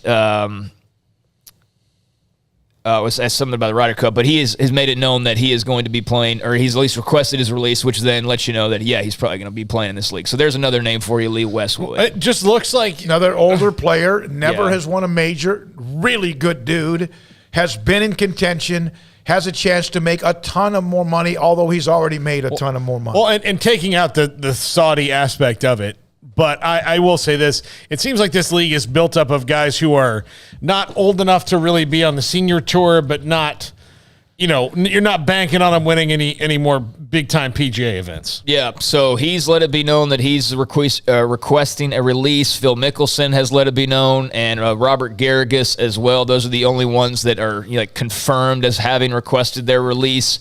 There have been over 200 registrations per the their spokesperson, basically, and Greg Norman now, right? I mean, he's basically the mouthpiece for it. So he said there's been over 200 registrations, but it'll be a 48-player field, 12-man teams, 54-hole event, no cut, shotgun starts, and we'll see how the rest of the field fills out. But there's another little candidate for you. And speaking of Phil Mickelson, there's a new book coming out on Phil. And there was a really interesting excerpt that was released from this new book. Alan Shipnuck is writing the book called, I don't have the title. That's the one who came up with the quotes that started all this. Yeah, but he's got the book coming out, and so what he's been doing, basically, he's got a website, Fire Pit Collective, and he released this big, long excerpt from one of the chapters today, and that chapter covers the fact that apparently, or according to Alan Shipnuck, Phil Mickelson lost more than $40 million over a 5-year time period from 2010 to 2014 in gambling losses. You can read the full excerpt. It's basically like a full chapter that you can go over there and read, so I can't really summarize it, but it will be released on May 17th. That's when the PGA Championship will be taking place. Phil Mickelson is the defending champion of that tournament. He has not indicated whether or not he will be looking to return to defend his crown or not, but obviously there's a lot going on with Phil because of all the Saudi Arabia stuff once again, but Shipnuck does get into details. He gets into the break from his caddy. He gets into, just how much Phil was gambling and things like that. Is this something that you guys find of interest as golf fans, or is this something that you are kind of like, well, that's his business and we don't really need to know that? It's filled in a pretty large blank for me on this as to why you could be. I mean, the PGA, I understand that the PGA Tour doesn't do exactly right by everybody, but for Phil to be so mad at it so rapidly after maybe the first year of his career where he was universally lauded. He was always popular with a lot of people, but last year winning the U.S., winning at 50 years old, like that was huge. That there was everybody was kind of happy about that. It was amazing. Even people like me, I'm a never filler. I was like, man, that's pretty awesome that a 51-year-old guy is winning a major. And then all of a sudden, he's just got all this vitriol for the league. Well, look, if I was down $40 million and the Saudis could make that up in a month, I'd be like, I get it now. Oldest man to ever win a major, PGA Championship is what it was. And that's why he's supposedly coming back for Southern Hills this month. There's never been any kind of secret that Phil Mickelson loved to gamble. Never been any kind of a secret that he loved to wager on whatever in sports. He has made in his career, though, probably well over, I don't know, a couple of $100 million, maybe $500 million with endorsements and winnings. But it doesn't surprise me he's lost that much. Charles Barkley is a well-known guy that's lost a ton of money and admits it. Michael Jordan was a and known gambler. My God, even the rumors of the death of his father. Charles Barkley had an SNL sketch called Barkley Financial, and he said and the joke was, I'll either double your money or lose it all. Yeah. Barkley's great, man. I'm going to look up really Phil Mickelson's wealth. It does mention in this excerpt from the book, it says Mickelson's love of gambling is fundamental to understanding his style of play as a golfer. It might also explain the Saudi seduction. Based on his comments to me, he clearly enjoyed the idea of sticking it to the PGA Tour, but the real motivation was plainly the funny money being offered by the Saudis. And it gets more in depth to it. Again, you go to Fire Pit Collective if you do want to read this excerpt. But the reason why this $40 million got out there was because there was investigation ongoing, Billy Walters, insider trading and all of that was going on. And the government was auditing, and they did a forensic examination of Phil Mickelson's financials. And when they did that, the source told Alan Shipnuck that they found the $40 million in gambling losses from 2010 to 2014. That was just something of interest. And again, you can read more of that. And then there's plenty of Phil fans too, who are like, oh, you're out to get him, and things like that. So it's just, eye of the beholder, but that was just, makes more sense, the whole Saudi side of things. His net worth this year, according to Forbes, is $400 million. So he can afford to lose $40 million, apparently, and still be A-OK.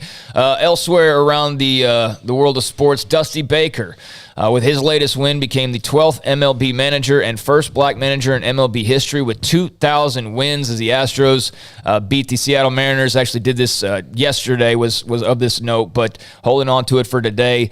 12th MLB manager, first black manager, as I mentioned, and every single one practically, or nearly all of the 11 that beat him to this, are in the Hall of Fame. Is Dusty Baker a Hall of Famer?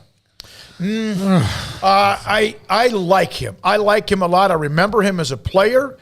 He's been a pretty damn good manager. Managed the Giants, Paul? The Giants, and the Cubs. The Astros.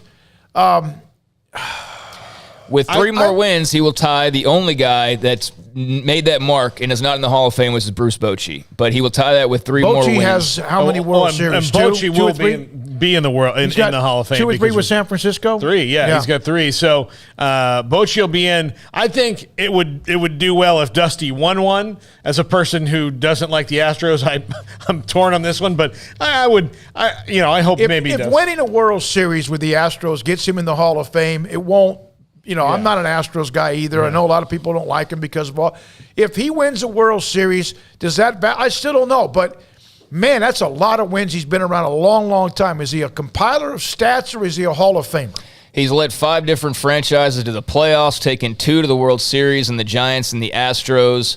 There's other accolades, obviously, as well. But taking a look ahead at who all he could potentially pass, Leo DeRozier sits at 2008. You got Walter Alston at 2040, and both of those guys he will likely pass so long as the Astros win a few more games, which they're likely to do. But, nice accomplishment there for Dusty Baker, who's managed to hang around for a while. And like you said, Bochy's just not eligible yet. He will be in. So that would then leave Dusty Baker once Bochy gets the call. And I wouldn't be surprised to see him get that call one day. Leo DeRozier was a 4-time champion, I think twice as a player and twice as a manager.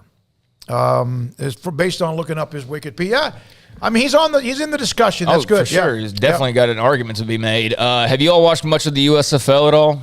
A little bit, not much. I'm going to tell you something. I watched 28 seconds or so the first day it was on. I know the names because they're the names of the previous league. This is stupid. I've tried to get Larry Fedora on this show, the coach of New Orleans, the Breakers, and I can't get their PR person to call me back.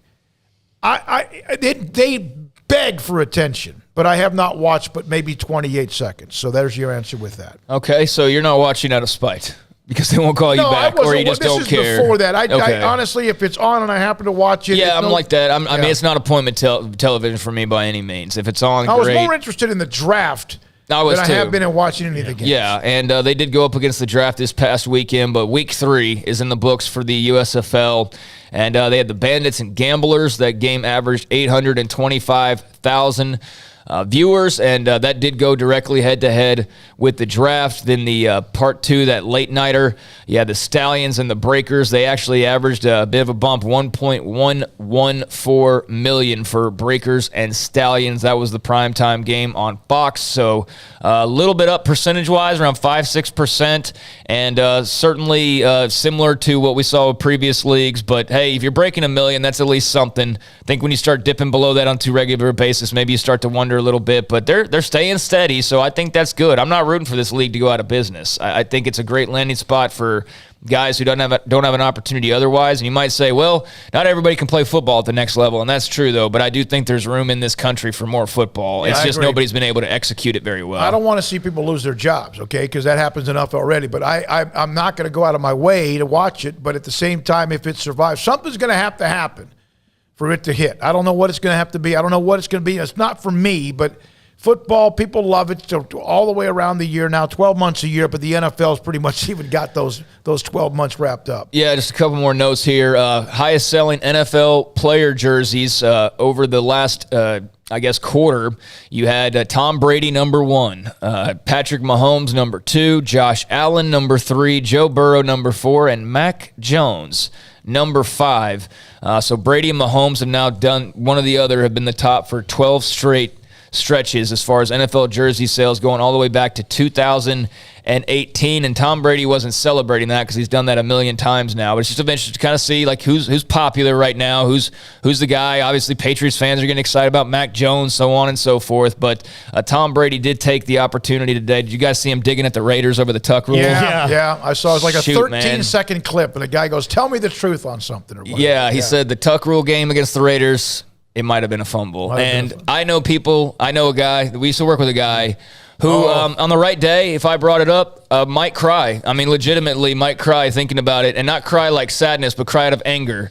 Still harboring that however many years later this has been. If you were to ask him about it right now, 20 years. He'd get angry about it. And I'm sure there's a lot of other Raiders fans that way. Well, I'm glad I don't hold a grudge like that, even though maybe – I guess my closest thing is not really officials related. It is Nelson Cruz not simply catching a ball. But, you get so close to something, and I can see why there would be heartbreak, especially when it's just ripped out of your hands over a rule, judgment. Well, I had Bill Buckner forever, and then it's been wiped away. And mine was the 2-point conversion against Miami. But I do think with the tuck rule, Brady and Charles Woodson did that. Yeah, it was excellent. Oh my God, it's unbelievable. Excellent thing. And Brady was kind of trolling Charles Woodson the whole time. It was really good, but he was like, look, it's the rule. Two of the greatest quarterbacks of the last 20, 25 years, Tom Brady and Peyton Manning, have an amazing sense of humor that perhaps you may never have thought was among their personalities. Oh, yeah, Brady knew what he was doing. He was trolling, and he definitely got a bunch of Raiders fans riled up. And I guarantee if he does that 20 years from now, all white-haired and,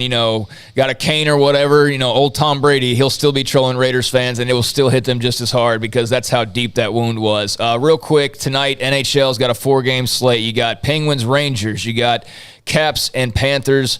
Predators at the Avalanche. Stars are at the Calgary Flames. Those are all game 2s. And then in the NBA tonight, a doubleheader. The Heat are at the Sixers. That is a game 3. Heat up 2-0 on the road now in Philly. And then in the nightcap, you've got, that's Friday, so tomorrow, those games. Tonight, no games, sorry. I had a day ahead. That's why it skipped ahead. But, tomorrow will be Miami and Sixers, and then Phoenix, Dallas, and obviously last night, Dallas. You got thumped pretty badly. It's not looking good for the Mavericks. At halftime, it looked good. Third quarter was fine. The fourth quarter, they got destroyed. Now down 2-0, but you never know. They're back home for game 3. Stars are down 1-0 to 0 to Calgary. They didn't take a shot on goal. They only lost 1-0.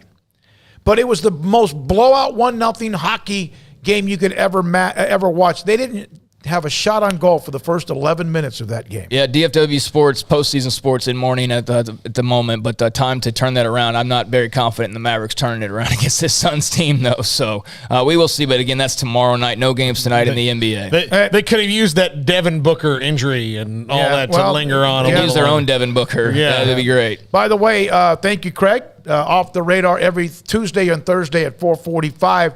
Here's from No Laying Up on Twitter. Sergio, I can't wait to leave this tour.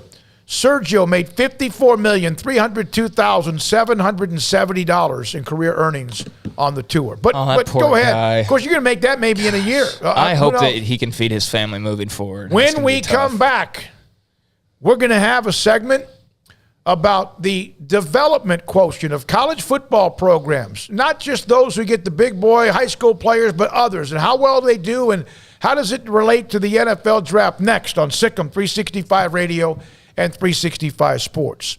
Tomorrow, I'm having some dental surgery. I won't be on the air tomorrow.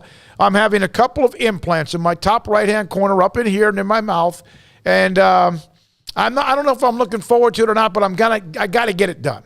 I have to get it done. And the person who convinced me to eventually do that is my dentist, Dr. Steve Childress, who I went to, and he's done a great job of helping me as an older man to make sure I get this done, a root canal here or something else there. He's met me on a Friday evening at his office to help take care of some pain with a back right molar.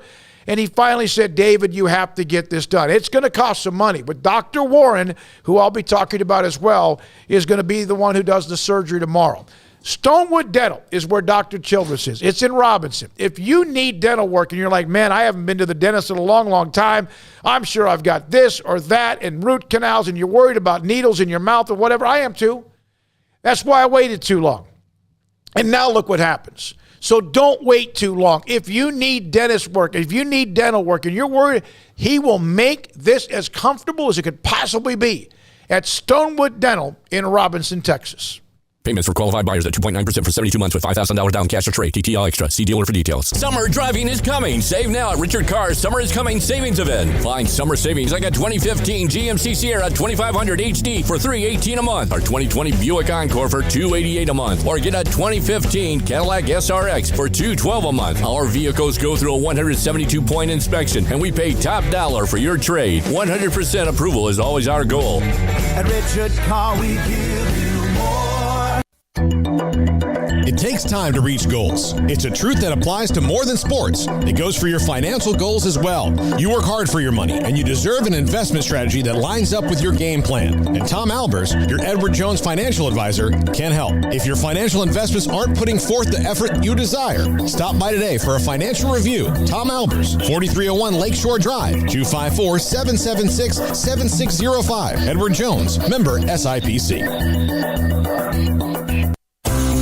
At Ideal MRI, we feel blessed to be a part of the Waco community. We're a small family business right here in Central Texas, and our goal is to bring down the cost of healthcare while maintaining high quality. At times like this, the cost of healthcare has never been more important, and unfortunately, significant illnesses and injuries still occur. That's why Ideal MRI is open and here to serve you through the difficult time. We offer premium MRIs just like a hospital with state-of-the-art technology and specialists, but you'll pay less. Sometimes thousands of dollars less, whether you're using insurance or not. At Ideal MRI, we accept most insurance and there are no hidden costs, even offering financing if that's needed. Everything included in the price, and you'll not get something as a surprise in the mail later on. If you need an MRI, ask your doctor about Ideal MRI. They'll know. You can schedule an appointment safely from home online in minutes at idealmri.com, or give us a call, 833-IDEAL-MRI, idealmri.com. You know what would make this moment better? Pizza. Dough made from scratch and an Italian family sauce recipe pizza. 3 fresh signature cheeses making a melty blanket of perfection pizza.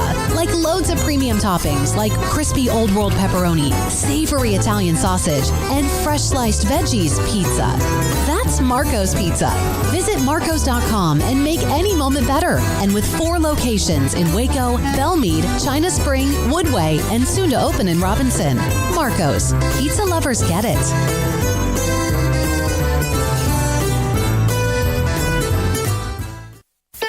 Don's Humidor, your home with a 48-foot walk-in humidor with the elite cigar brands from around the world, including the #1 cigar of the year, Aging Room Cuatro Nicaragua. Plus, they have the great brands like Macanudo and Artur Fuente, Rocky Patel, Aston, and so much more. CBD, great for sore muscles, aches and pains, sleep, Vita Dreams, and anxiety, mild depression, general health and wellness. Their staff very knowledgeable on the subject. If anyone is curious about CBD, ask Carol and Ashley. Don's Humidor in the Townwest Shopping Center off Valley Mills in Waco.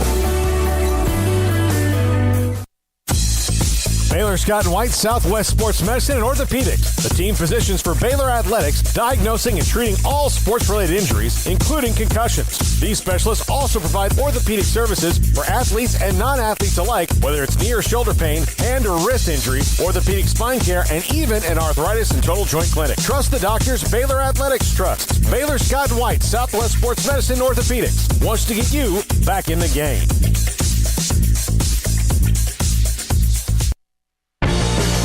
Welcome back to Sikkim 365 Radio. Sid was wide open downfield and a catch by Drew Estrada. Biggest play of the day for the Bears. The 5 o'clock hour is brought to you by Edward Jones and financial advisor Cam Heathcott. Edward Jones, making sense of investing. Now here's David Smoak, Paul Catalina, and Craig Smoak. All right, here we go. Sikkim 365 Radio, 365 Sports, this 5 o'clock hour. And Paul's top 5 coming up here in the next 45 minutes or so.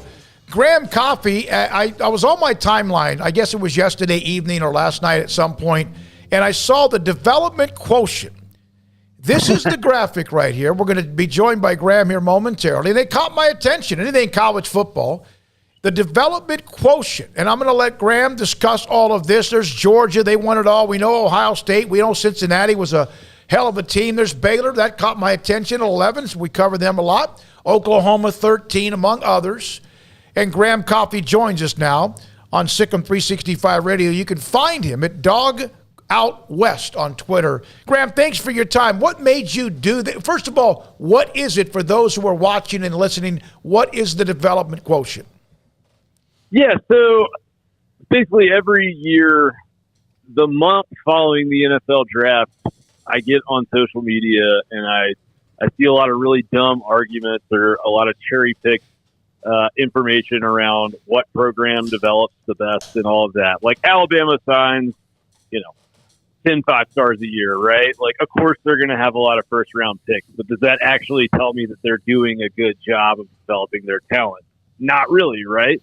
So the idea behind it was just to simplify the data that exists between recruiting rankings and NFL draft selections and try to come up with a number that is simplified, that'll just spit out, one number. And basically all this is looking at the 2015 through 2018 recruiting rankings for every school, and then seeing the 4-year average from the 2019 to 2022 NFL draft of what percentage of the pool of 5-star players, 4-star players, and 3-star players were selected. So basically just looking at, if over the course of 2019 to 2022, if you were a 5-star recruit, you had a 59.4% chance of being drafted in the NFL. And so with that baseline, we can then start looking at the composition of different programs' rosters and seeing, well, are they getting, 60% of their guys drafted? That's about average. Are they doing less? Are they doing more? And then doing that so on and so forth for 4-stars and 3-stars as well. So who surprised you most on this list? Probably Iowa, yeah, coming in at number 4. That one got me. Michigan surprised me at number 7 as well. Not that they haven't been a good program, but just there's usually a buddy of mine did a little project kind of looking at draft rate versus winning percentage, and there's usually a pretty good correlation there. And with Michigan, they've been a very strong program, but they always had that Ohio State kind of thorn in their side until this past season, and so that shocked me a little bit. But yeah, Iowa at a plus 9.9%, which basically just means they're getting guys drafted at a almost 10% greater rate than national averages. And you look at them, it's like they brought in 78 three-star recruits over that 4-year time period and put 15.3% of them in the NFL. And, they had a couple 4-star and 5-star guys as well, but that's the bulk of it is, the average number of 3-stars drafted over that time was just 6.3% of 3-stars being drafted. So that shocked me a little bit. Graham, was there a program that made you think like, wow, they may talk a lot, but the numbers say otherwise as far as the development goes? I mean, Florida State and USC were 68 and 69 on this list, which is as far as I actually took it down the wormhole. So, I mean, I know USC is excited to have Lincoln Riley in town and all of that, but they recruited pretty well under Clay Helton. They just didn't do anything with that talent. And then Florida State obviously has been a program in turmoil as well. But it is interesting. Texas A&M at number 41, Texas at 43, right? Like there's some big name programs in there that really aren't living up to the talent they're bringing in. So is it better to, I'm trying to formulate this question. Sure. Are you looking at guys who like Georgia who brings them in and they pretty much keep? I mean, they had the plus rate obviously, but you kind of know you're going to Georgia, you're going to get a shot at the NFL. Or is it more impressive to be a team like Iowa or Cincinnati and really pop like that? I think it just depends on your perspective, right? So, I mean, the key thing on this is the scores are weighted, right? So, if 60% of your roster is 3-stars, then how you develop 3-stars is 60% of your score. So it's not equivalent across the board. If you look at Georgia, really where they stood out the most was actually in what they did with the 3-star guys they took. They only recruited 31 from 2015 to 2018, but 10 of those guys went to the NFL draft. So, I think really there's definitely an evaluation piece of it, right? Like Iowa, they're in an area of the country that, let's be honest, like 24/7 Sports and Rivals and the recruiting websites, they don't have a ton of people going out to Iowa to watch high school football games. And so they've done a really good job. And Wisconsin as well is one of these teams where they've kind of been able to live under the radar, and maybe they know a guy is a very talented prospect, but the star rankings haven't picked up on it. So I think that's a little bit of the secret sauce. But yeah, I mean, Cincinnati was really impressive just in terms of how they took kind of, not just a team and went to the college football playoff, but the data in terms of what that team was made up of in terms of just raw recruiting rankings, there was nothing exceptional about it. So they either did a phenomenal job of evaluating or a phenomenal job of developing. The truth is probably somewhere in the middle, right? Yeah, absolutely. Graham, not having to do with your list, but just in general, I mean, obviously it's been quite the run for the Georgia Bulldogs. I mean, how about that NFL draft? I know the Kobe Dean slip was, kind of controversial and hotly debated, but my gosh, Kirby Smart can recruit, but he can also develop clearly. Yeah, absolutely. And I mean, it's funny. What really started me down this path was about a year ago following the NFL draft, there was a kind of subsection of Twitter that got into this whole Kirby Smart can't develop sort of narrative, which I thought was kind of silly looking at the raw data. But yeah, I think if you're Georgia right now and you want to go recruit a guy, maybe you just, send them a YouTube link of the draft and tell them to watch that and save yourself some gas on an in-home visit.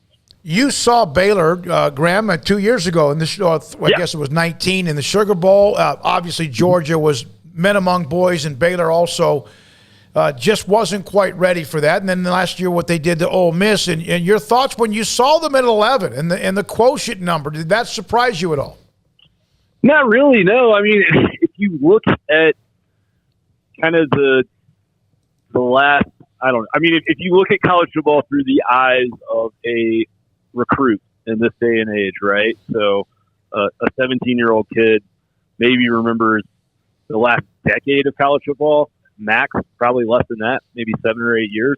I mean, Baylor's probably been the most consistent team in the Southwest kind of over that time. You know, obviously there's the gap here with Jim Grobe following the fallout of the Bryles deal, but I do think Baylor has been really consistent, and it's not just they've been consistent under one guy. They've done it under 3 different coaches now. And so I think what's interesting from an outsider's perspective, obviously you guys cover the school, but it's curious looking at it. You know, Georgia, I get why Georgia recruits well. There's a ton of money being poured into it. There's resources and all of that. But, you know, Baylor, for most of my lifetime was a really downtrodden program. And sometimes you see those schools kind of, you know, Arizona went to a BCS bowl, right, under Rich Rod. Like, you see those kind of 1 to 2 year little jumps, but Baylor has managed to maintain that, you know, consistency that is actually surpassing a kind of quote unquote blue blood programs in the SEC and the Big Ten. Like, Baylor has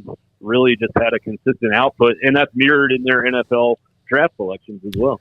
Graham, is this something you hope to, or you plan on continue doing? Because I do think this is something that does answer. I mean, the idea is brilliant because, you know, the NFL stuff, you can kind of massage those numbers, but this is pretty clear cut on who's what and who's doing what. Is this something that you plan to make a regular feature each year? Yeah, absolutely. No, I definitely want to continue it out. You know, you were talking about Georgia earlier. It's like a lot of the guys they had drafted this past week were in the class of 2019, which this hasn't even touched yet. This exercise is gonna be harder and harder to do every year because of the transfer portal. Yeah. So, you know, there's gonna be some areas where it's like I have to make a judgment call of, you know, who really developed this guy? Was it the school he was at for 4 years, or the school that he was at when he was drafted, or whatever? So there is gonna have to be a little subjectivity to it, but I definitely think it fills a need because we have a lot of good metrics for college football in terms of what happens on the field, but for as much conversation as exists around the draft and recruiting, there's not too many people working with numbers that correlate the two. So I'm definitely interested to see kind of where the patterns go in the coming years. Most of the NIL, Graham, and I want to let you go. We appreciate your time. Again, at Dog Out West, DAWG Out West. I saw your response to the Brew McCoy commitment to Tennessee, and you mentioned all the money, NIL, star receivers, quarterbacks. I feel like if that money was spent on the offensive line or the line of scrimmage is what you said, then UT gets scarier to face. Is too much being made of the bells and whistles and not the core, the meat of a football team? I think so, 100%. I mean, don't get me wrong, like quarterback stats and receiving yards and all of that, they're glitzy and they make guys Heisman candidates and all of that good stuff. But you look at Georgia's team last year, it's like that was a meat and potatoes, really strong on the offensive line, obviously an extremely dominant front seven. In the case of Tennessee in particular, they're a team that kind of runs that old Bryles style offense, right? Where it's like I feel like I can plug in kind of any 3-star receiver and the system is going to elevate that level of play. There's just not a huge, I think, delta between a 5-star guy and a little bit lower rated guy and in an offense like that. But if you look at Tennessee and the games they lost last year, there's a big thing missing on their offensive line and their defensive line. And I do think, even though we've kind of gotten the spread era and we had 2019 with LSU and Burrow and then 2020 with Jones, you're kind of seeing the pendulum swing back a little bit. Defense and line of scrimmage still wins championships, and the overlooked thing about that LSU team and that Alabama team was that they had phenomenal offensive lines that gave those guys tons of time to let those receivers break open. Graham, thank you. On the chat room from Eric, this is truly damning chart if your name's not on it. And we just showed the main page. We're going to see, in fact, Armstrong, I don't know if you can or not, the others that are on top of that. There's all the way down, as he mentions, in the 40s and 50s or whatever. Keep it up, man. I love this stuff. I love the analytics, but just stats and trends, and obviously college football, the landscape changing dramatically, and I'm glad it popped up on my timeline. I'm glad we got you on the show. Appreciate your time. Absolutely. Thank you guys for having me on, and hopefully look forward to talking to you again down the road. Yeah, maybe at some point there's a game between Georgia and Baylor. That would be great news for Baylor because we know where Georgia's going to be over the next several years as well. Graham Coffey at Dog, D-A-W-G, out west, also covers Georgia, but the developmental quotient is what he calls it. Well, I'm not surprised that Baylor ranked pretty high after the weekend that they just had. I mean, a lot of those guys, some of them were 4 stars, but a lot of them were 3 stars. And, obviously you end up with 6 draft picks. That's pretty good turnover on your classes. So I'd expect next year they're going to have a pretty healthy number. Might not be as jam-packed in the first and second rounds, in the second and third rounds as it was this year, but they should have a healthy number. And, yeah, it's just interesting to see kind of who's actually doing something with their talent. But I do worry because he just mentioned it there, like who gets credit for Jordan Addison? Pitt, who had him for 3 years, or – whichever school lands him and sends him to the draft, which is like the only way that you don't do that is if you massively screw him up somehow, because he could leave right now and be a top pick. So, that's going to be kind of hard to figure out a way to judge that. That's why I'm, not capable of putting together such a chart. I think if a guy wins a Biletnikoff somewhere, then they get the credit. Yeah, but it didn't, and I thought Tony Altomar mentioned this. Did you mention it that A&M and Missouri and others have players now that are in the SEC Hall of Fame? Yeah, I did. I mentioned that. Dat Wynn's an SEC Hall of Famer. Dat Wynn. I don't know what I think about that. I think it's silly, and I understand why they do it, but I do think it's kind of BS. Because what's going to happen? You could just put up, like in bold underline, where he is. He's a part of the whatever, whether it's the Southwest Conference or the Big 12 Hall of Fame.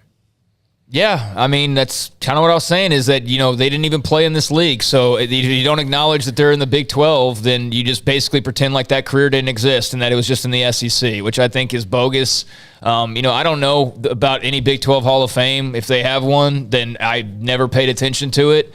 I don't know if they went and started inducting, the great Colorado player. Well, I guess you take Colorado out now, so that's a bad example, but or do you?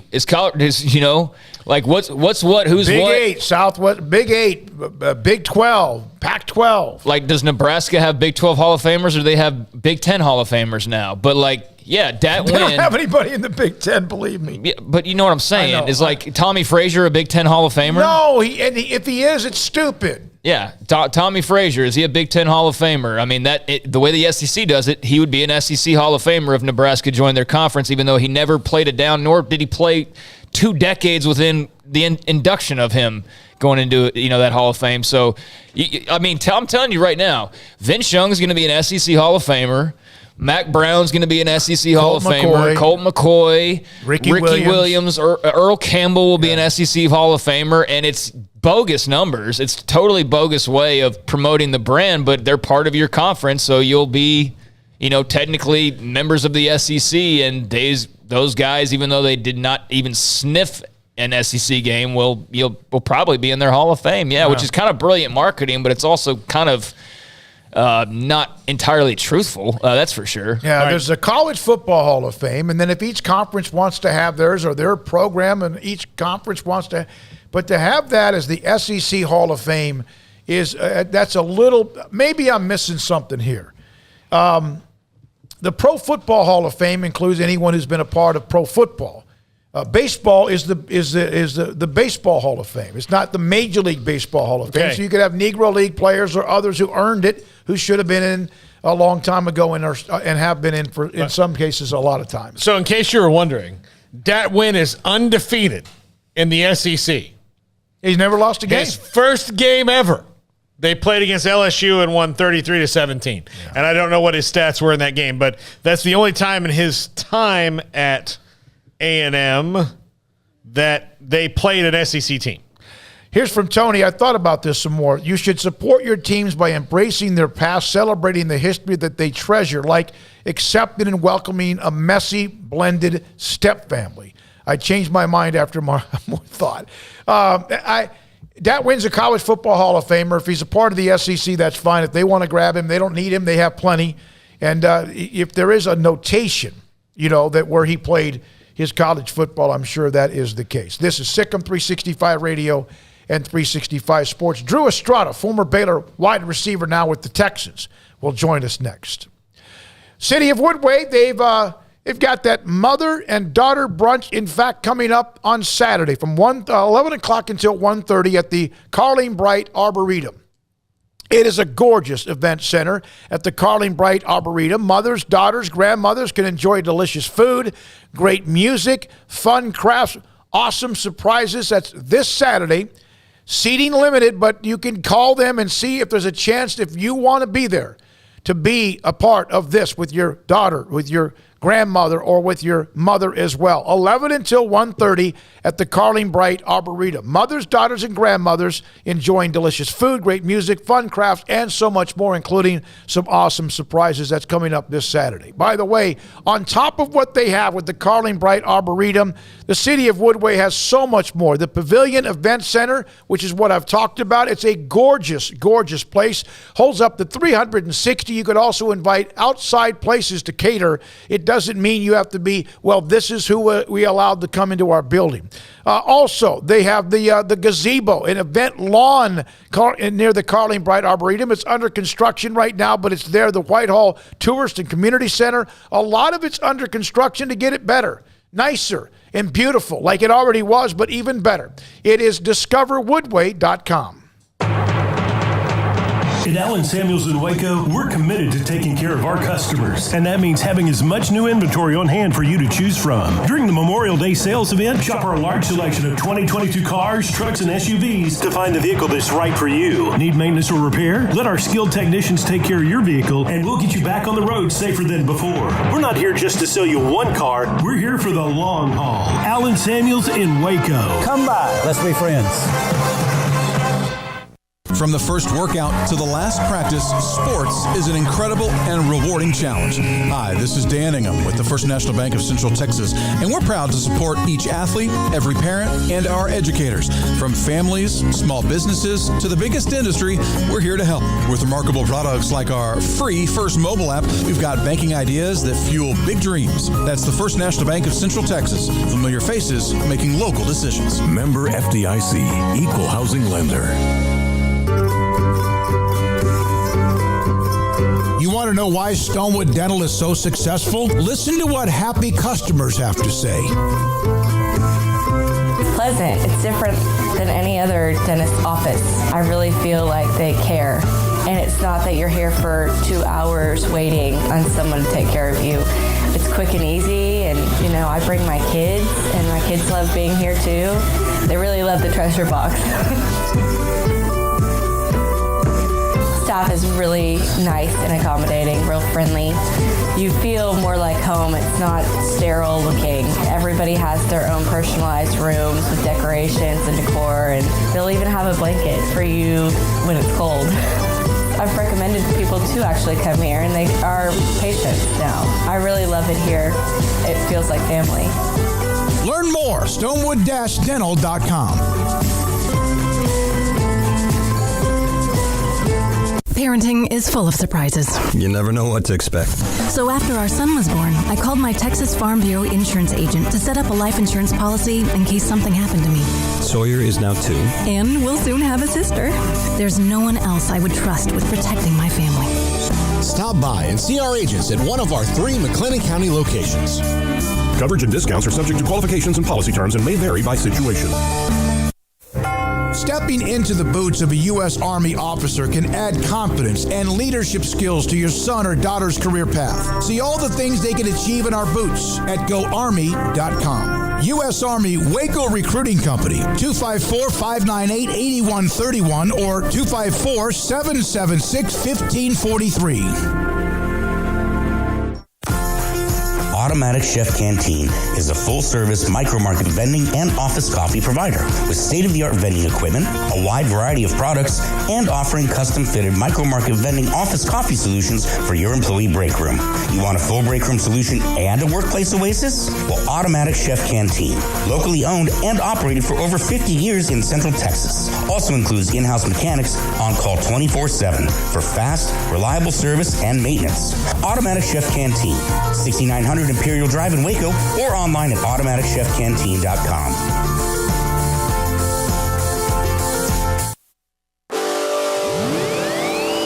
This is Sikkim 365 Radio. Text us at 254-339-1122.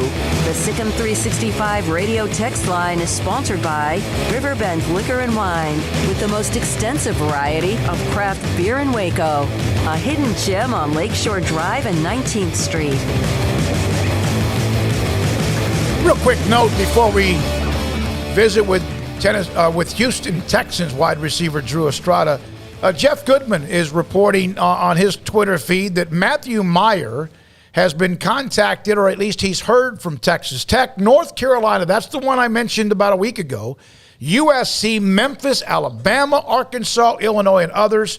Right now in Chicago working out, of course, still trying to decide whether he stays in the NBA draft or returns to college. In Baylor, we had asked Scott Drew about Matthew Meyer earlier today on the show. We're joined by Drew Estrada, part of the Houston Texans, former Baylor wide receiver. Drew with David Smoak, Paul Catalina, and Craig Smoak. Drew, thanks for your time. So how was the weekend for you? Was it nerve-wracking? Was it anxiety? Was it, well, heck, I'm going to get a phone call by somebody at some point? It was a little bit of a long weekend, but I kind of was at peace with whatever happened. Felt like, I did what I needed to do. Preparation wise, and if I got an opportunity, I got an opportunity, great. And if I didn't, I didn't. But fortunately, it worked out, and I got an opportunity. How many conversations did you have with the Texans prior to them signing you? What was the pre-draft? Did you kind of have an idea of what teams liked you outside of the Texans?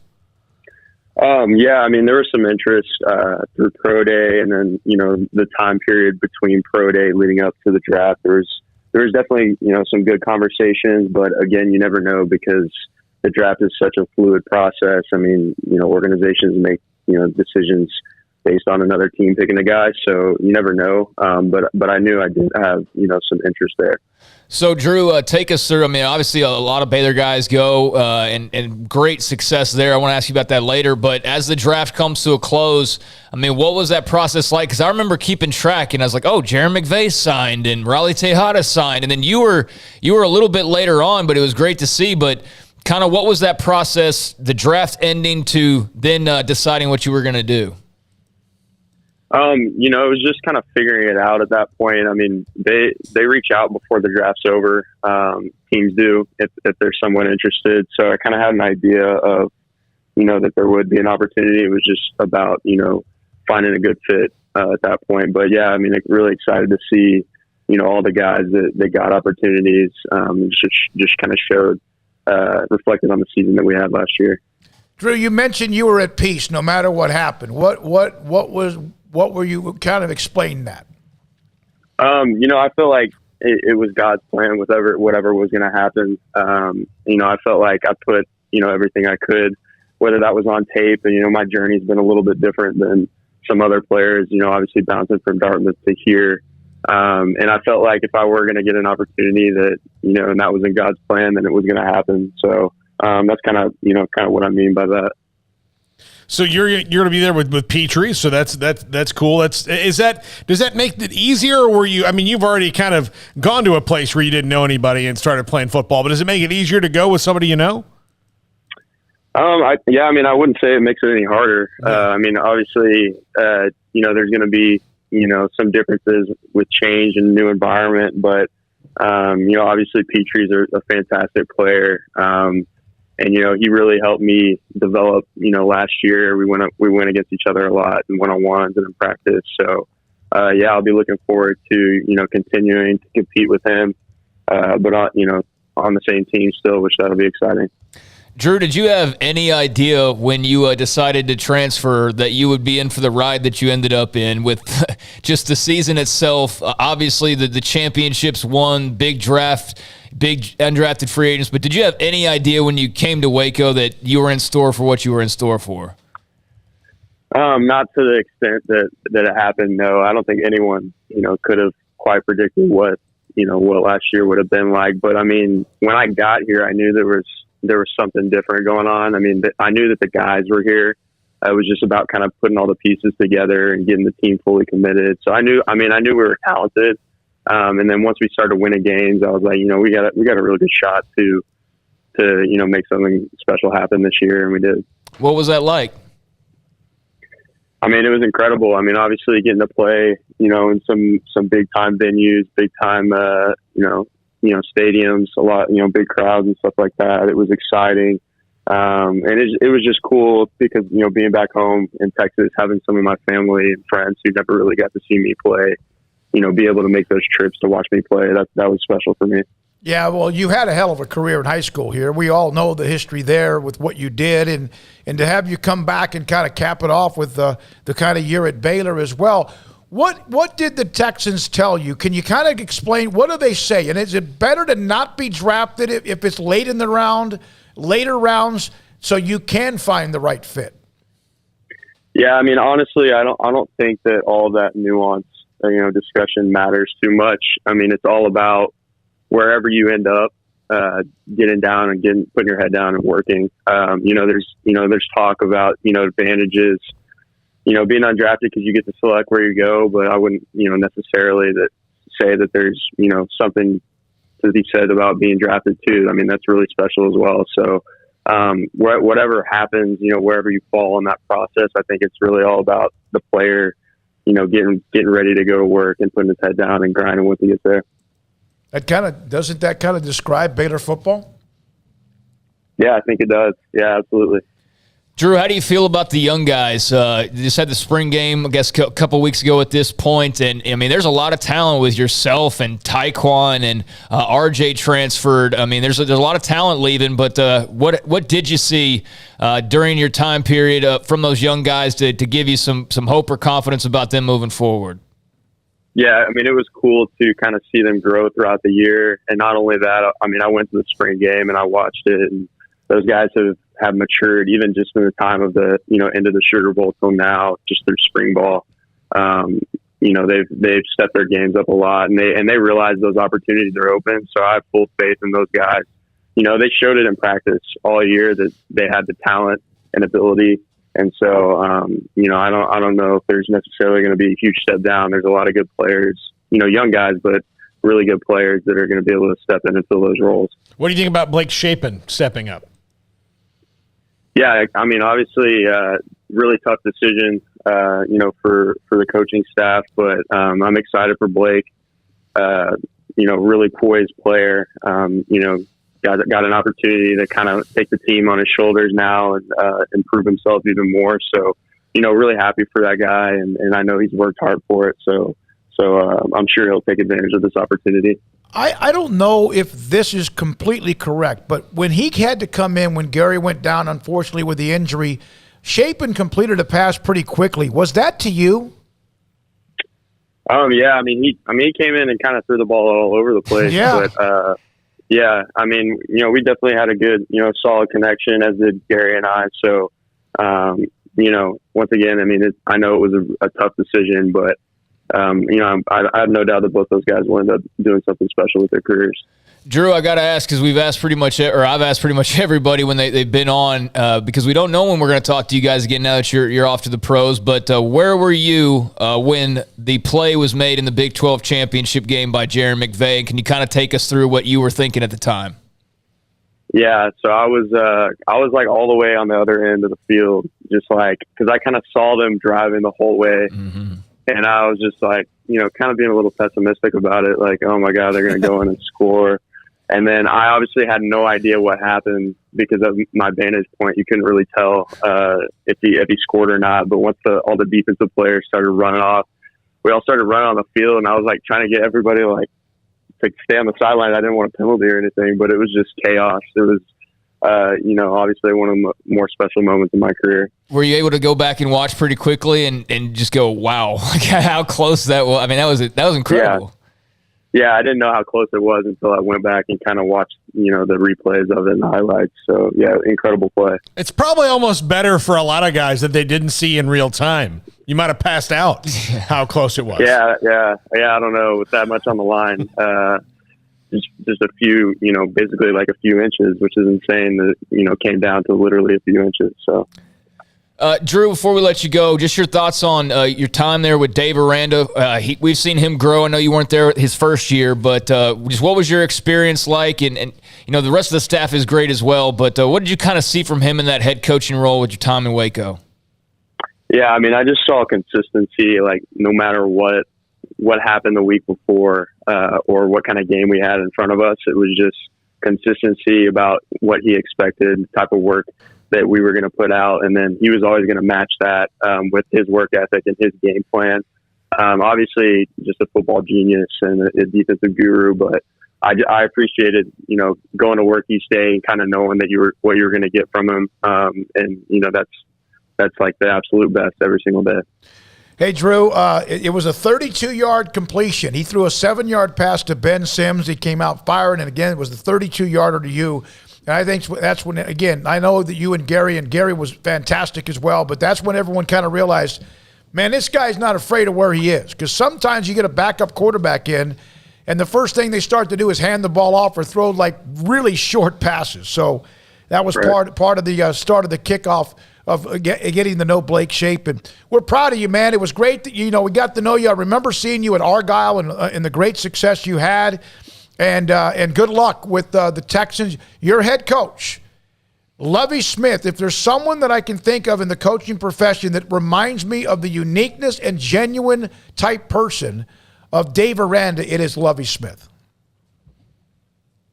That's cool. That's good to hear. Yeah, he's, from my interactions with him so far, he seems like a really, really good guy and really focused. So I'm sure he's going to get us right. So I'm excited. Also, A+ beard that Lovie Smith has. A+. Absolutely. He does. Absolutely. He does have a beard, man. He does.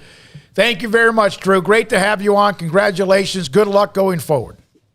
Thanks, guys. Appreciate Drew it. Estrada, again, Argyle High School, great school for high school football. Then Dartmouth, and then came to Baylor and was a part of that passing game as part of the group that's gone. He had a big touchdown against Oklahoma State in the Big 12 title game. He has some big catches at different times. Also good blocker, special teams guy. So I wasn't surprised to see him picked up as an undrafted free agent, maybe a tiny bit just because you never know. There's so many players in the league that, and we were watching guys from lower levels getting drafted there towards the end, and you realize, like, man, there's a whole nother wave of guys that, and so many guys don't get picked, but, those undrafted free agents, they're going to have an opportunity, and Drew's got that opportunity, and that's great for him and for Jaron McVay and Raleigh Tejada and all the rest of them. So be interesting to see, kind of how their journey goes, but you got to have the chance first. Yes, you do. When we come back, Paul Catalina's Top 5 at 5:55, maybe just a slight bit earlier.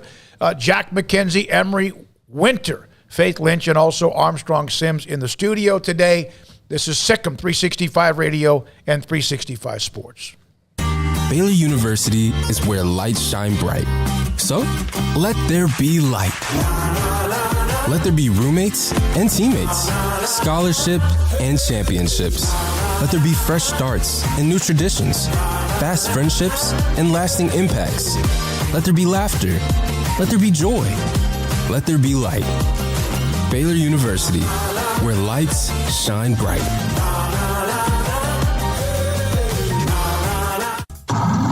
It's plain and simple. Waco Custom Marketplace is the one-stop shop for what you need for tailgating, from charcoal, cold beer, and wine. And, of course, customize your order with brisket, tri-tip, sausage, wings, smoked pork tenderloin, country-style or pork spare ribs, marinated beef and chicken fajita meat, ground beef and chili, meat, hot dogs, and burgers, buns, seasoning, sauces, chips. There's fresh baked bread and kolaches every day, breakfast sausage links. And you can also customize your favorite favorite cut of steaks from Select, Choice, or Prime, bacon wrap fillets, ribeyes, New York strips, sirloin, T-bone, and porterhouse. Full-service butcher shop includes pork, poultry, beef, chicken, and seafood, serving Waco restaurants and families since 1940. Your one-stop shop for beef, pork, poultry, and seafood needs, Waco Custom Marketplace, 425 Lake Air Drive, or WacoCustomMarketplace.com.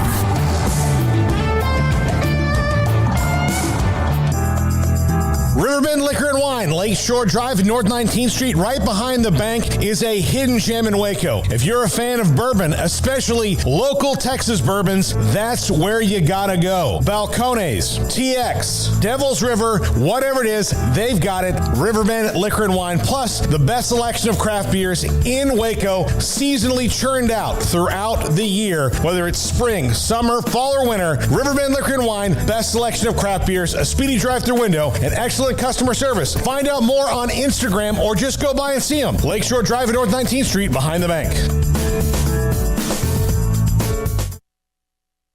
Brad Boozer, Boozer's Jeweler, joins us on Sikkim 365 Radio. I've seen people walk in there. First of all, you have so much to show. Whether necklaces, bracelets, rings. You have the watches. You have numerous great watches as well. You really have pretty much everything, don't you, when it comes to jewelry? That's correct. Kind of a one-stop shop and all. And the fact that we have the 2 jewelers on staff, the repairs we can do, the fixing of your jewelry, and the remaking of any jewelry has really set us apart from anybody else. You want to know why they're successful? Brad Boozer, the owner of Boozer's Jewelers on the corner of Valley Mills and Lake Air in Waco.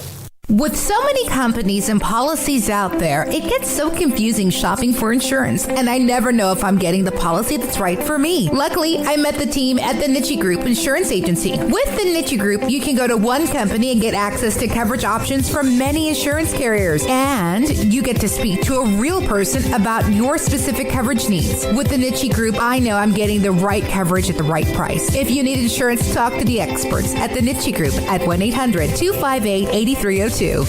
One size fits all. That may be all right for an adjustable belt or cheap sunglasses, but when it comes to your financial needs, no one wants a one-size-fits-all strategy. Ben Erlinson, your Edward Jones financial advisor, knows that his most important goals are yours. That's why he takes the time to understand your needs, knowing you. That's how Edward Jones makes sense of investing. Ben Erlinson, 100 North 6th Street in Waco, 254-759-8533. Edward Jones, member SIPC.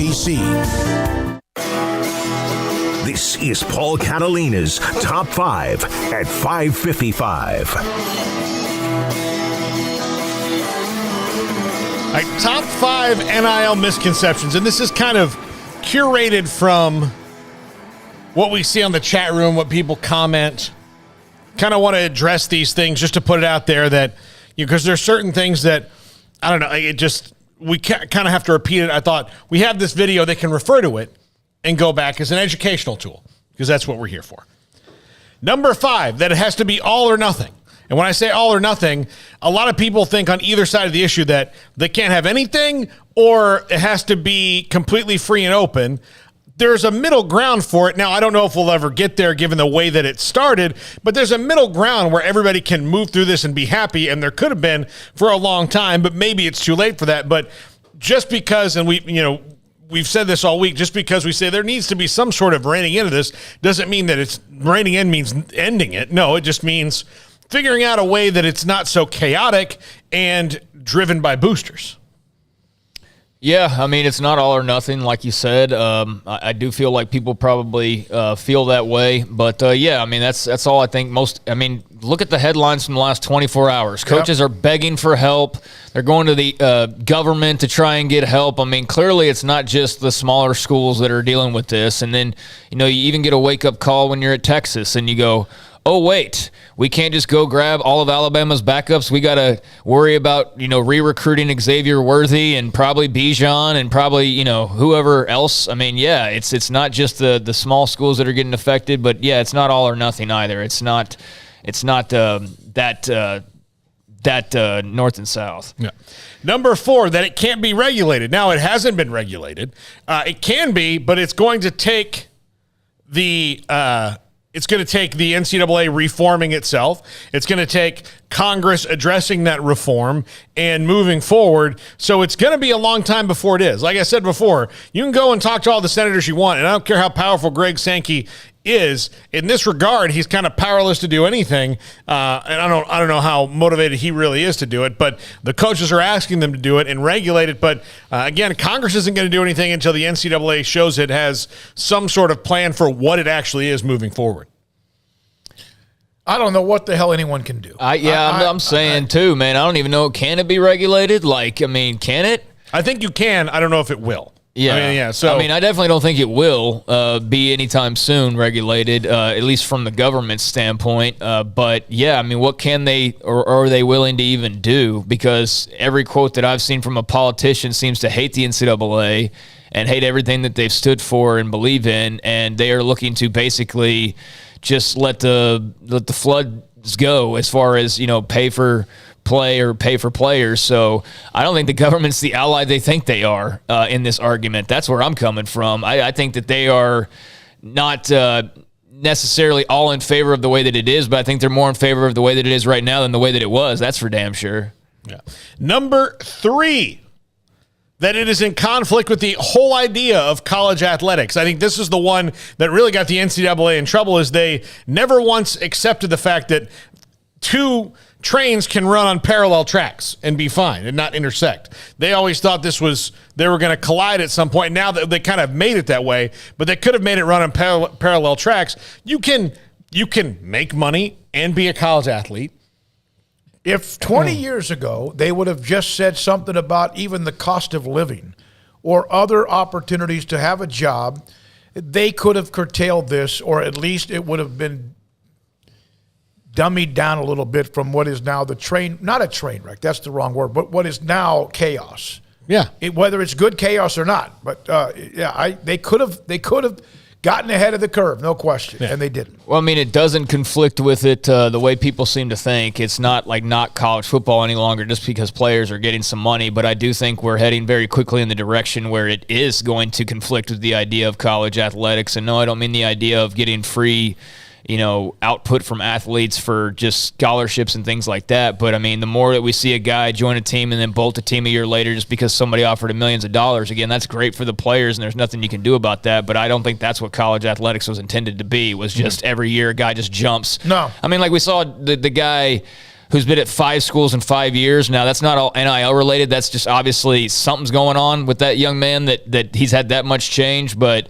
yeah, it's not right now, but it very well could if it keeps going. The more extreme examples keep piling up. By the way, go ahead. No, go ahead. No. I'll wait till afterwards. All right. Number 2, and this is maybe the biggest one that we see, that the money comes from the schools and not boosters. No, the money comes from boosters. The schools don't have anything directly. They're not paying this directly. Now, are they making sure that they have collectives and promoting that and getting that all done? Yes, but I've seen it a couple times. Like, well, if you have a scholarship, you shouldn't be able to make money, or you can't one or the other. Well, the school's not paying both. The boosters are paying the NIL or pay for play money. That's what they're paying. The school's not paying that. So it's not. This is all in the schools. We got text, chat, whatever. Have the schools each have a salary cap. Again, they're not the ones in control of this. And then that runs into employee stuff. That's basically when then you start taking your steps towards, basically claiming that college athletes are full-born employees, right? That's basically what you would turn into if you start enacting things like salary caps, because then if you're enacting and I agree with you that it would be better probably for the schools if it was that way, but for the players, no, they can argue no, you can't put a cap on how much I'm worth. You can't tell me that I can't make $10 million and that I can only make $2 million, because then that turns into a massive lawsuit that the players would certainly win, because again, you can't put a cap on these guys, and you've tried to put caps on them this entire time, which is why we've arrived at this point. So, yeah, I don't think a salary cap deal would really work, because I think that's asking for lawsuits pretty much right away that the schools would not win. Well, look, and for all the people who are against this, essentially what NIL was before it turned into pay for play. But the idea of NIL and the reason it got through was the idea that you can't own your own name because you're going to college is profoundly un-American. Like, that is it. You don't own your own name because you're going to college. So it was correcting a wrong, but the unintended or expected consequences or hopeful consequences for, I'm sure, a lot of boosters out there saying, well, change this and then I can do what I've always wanted to do without having to lurk around in the shadows, but that's what it is.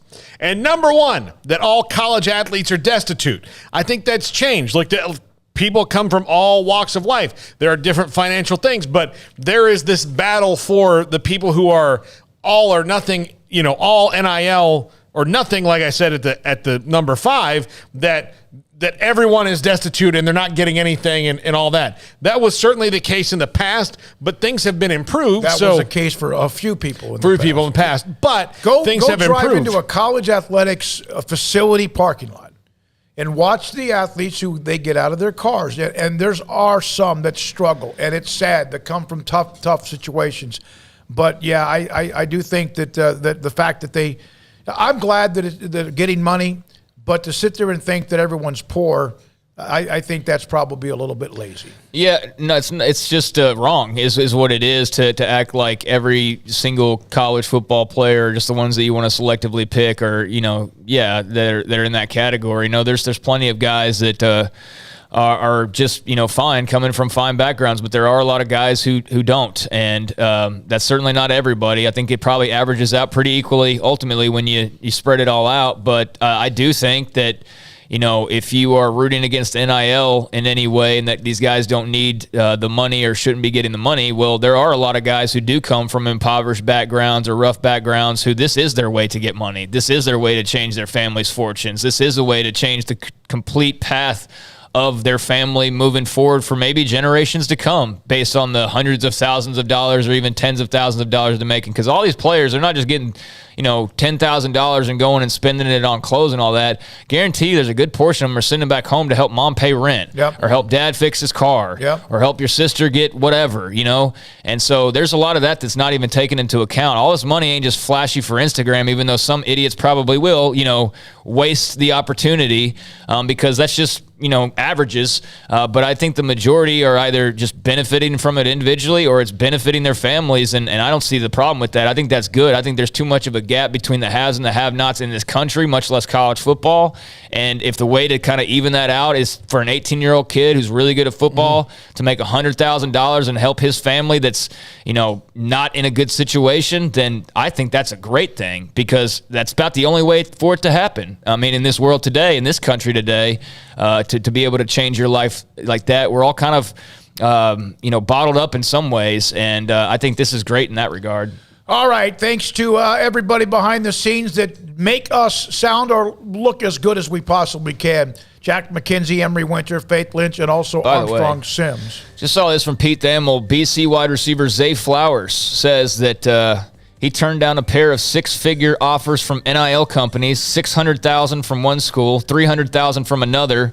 That would ask him to enter the transfer portal, and he's going to stay at Boston College. Good for him. Hopefully he'll get something back from there. Also, Steve Sarkisian confirming the Xavier Worthy story about being, asked by, because I understand it, I get it, Xavier Worthy was a heck of a player, a freshman, All-American, broke a lot of records. Of course, people were going to try and use NIL to entice him to go to their school, so you've got to be proactive when it comes to those things. He spoke today at the meetings in Phoenix, Arizona. For everyone I mentioned, Paul Catalina, Craig Smoak, I'm David Smoak. Thank you, our great sponsors. Good night, Sikkim 365 Radio.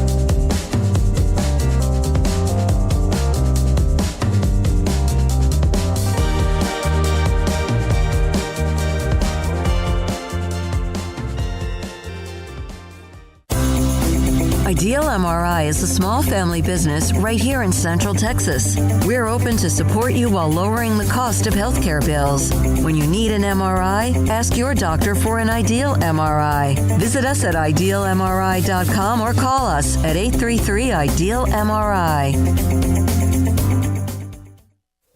Stepping into the boots of a U.S. Army officer can add confidence and leadership skills to your son or daughter's career path. See all the things they can achieve in our boots at GoArmy.com. U.S. Army Waco Recruiting Company, 254-598-8131 or 254-776-1543. After my first car accident, I feared the biggest damage would be to my wallet. I expected a mountain of bills and a long, drawn-out process. But my Texas Farm Bureau insurance agent was there when I needed her and helped me get back on my feet and in my car in no time. Instead of a hassle, I got reassurance and a quick recovery. Stop by and see our agents at one of our 3 McLennan County locations. Coverage and discounts are subject to qualifications and policy terms and may vary by situation.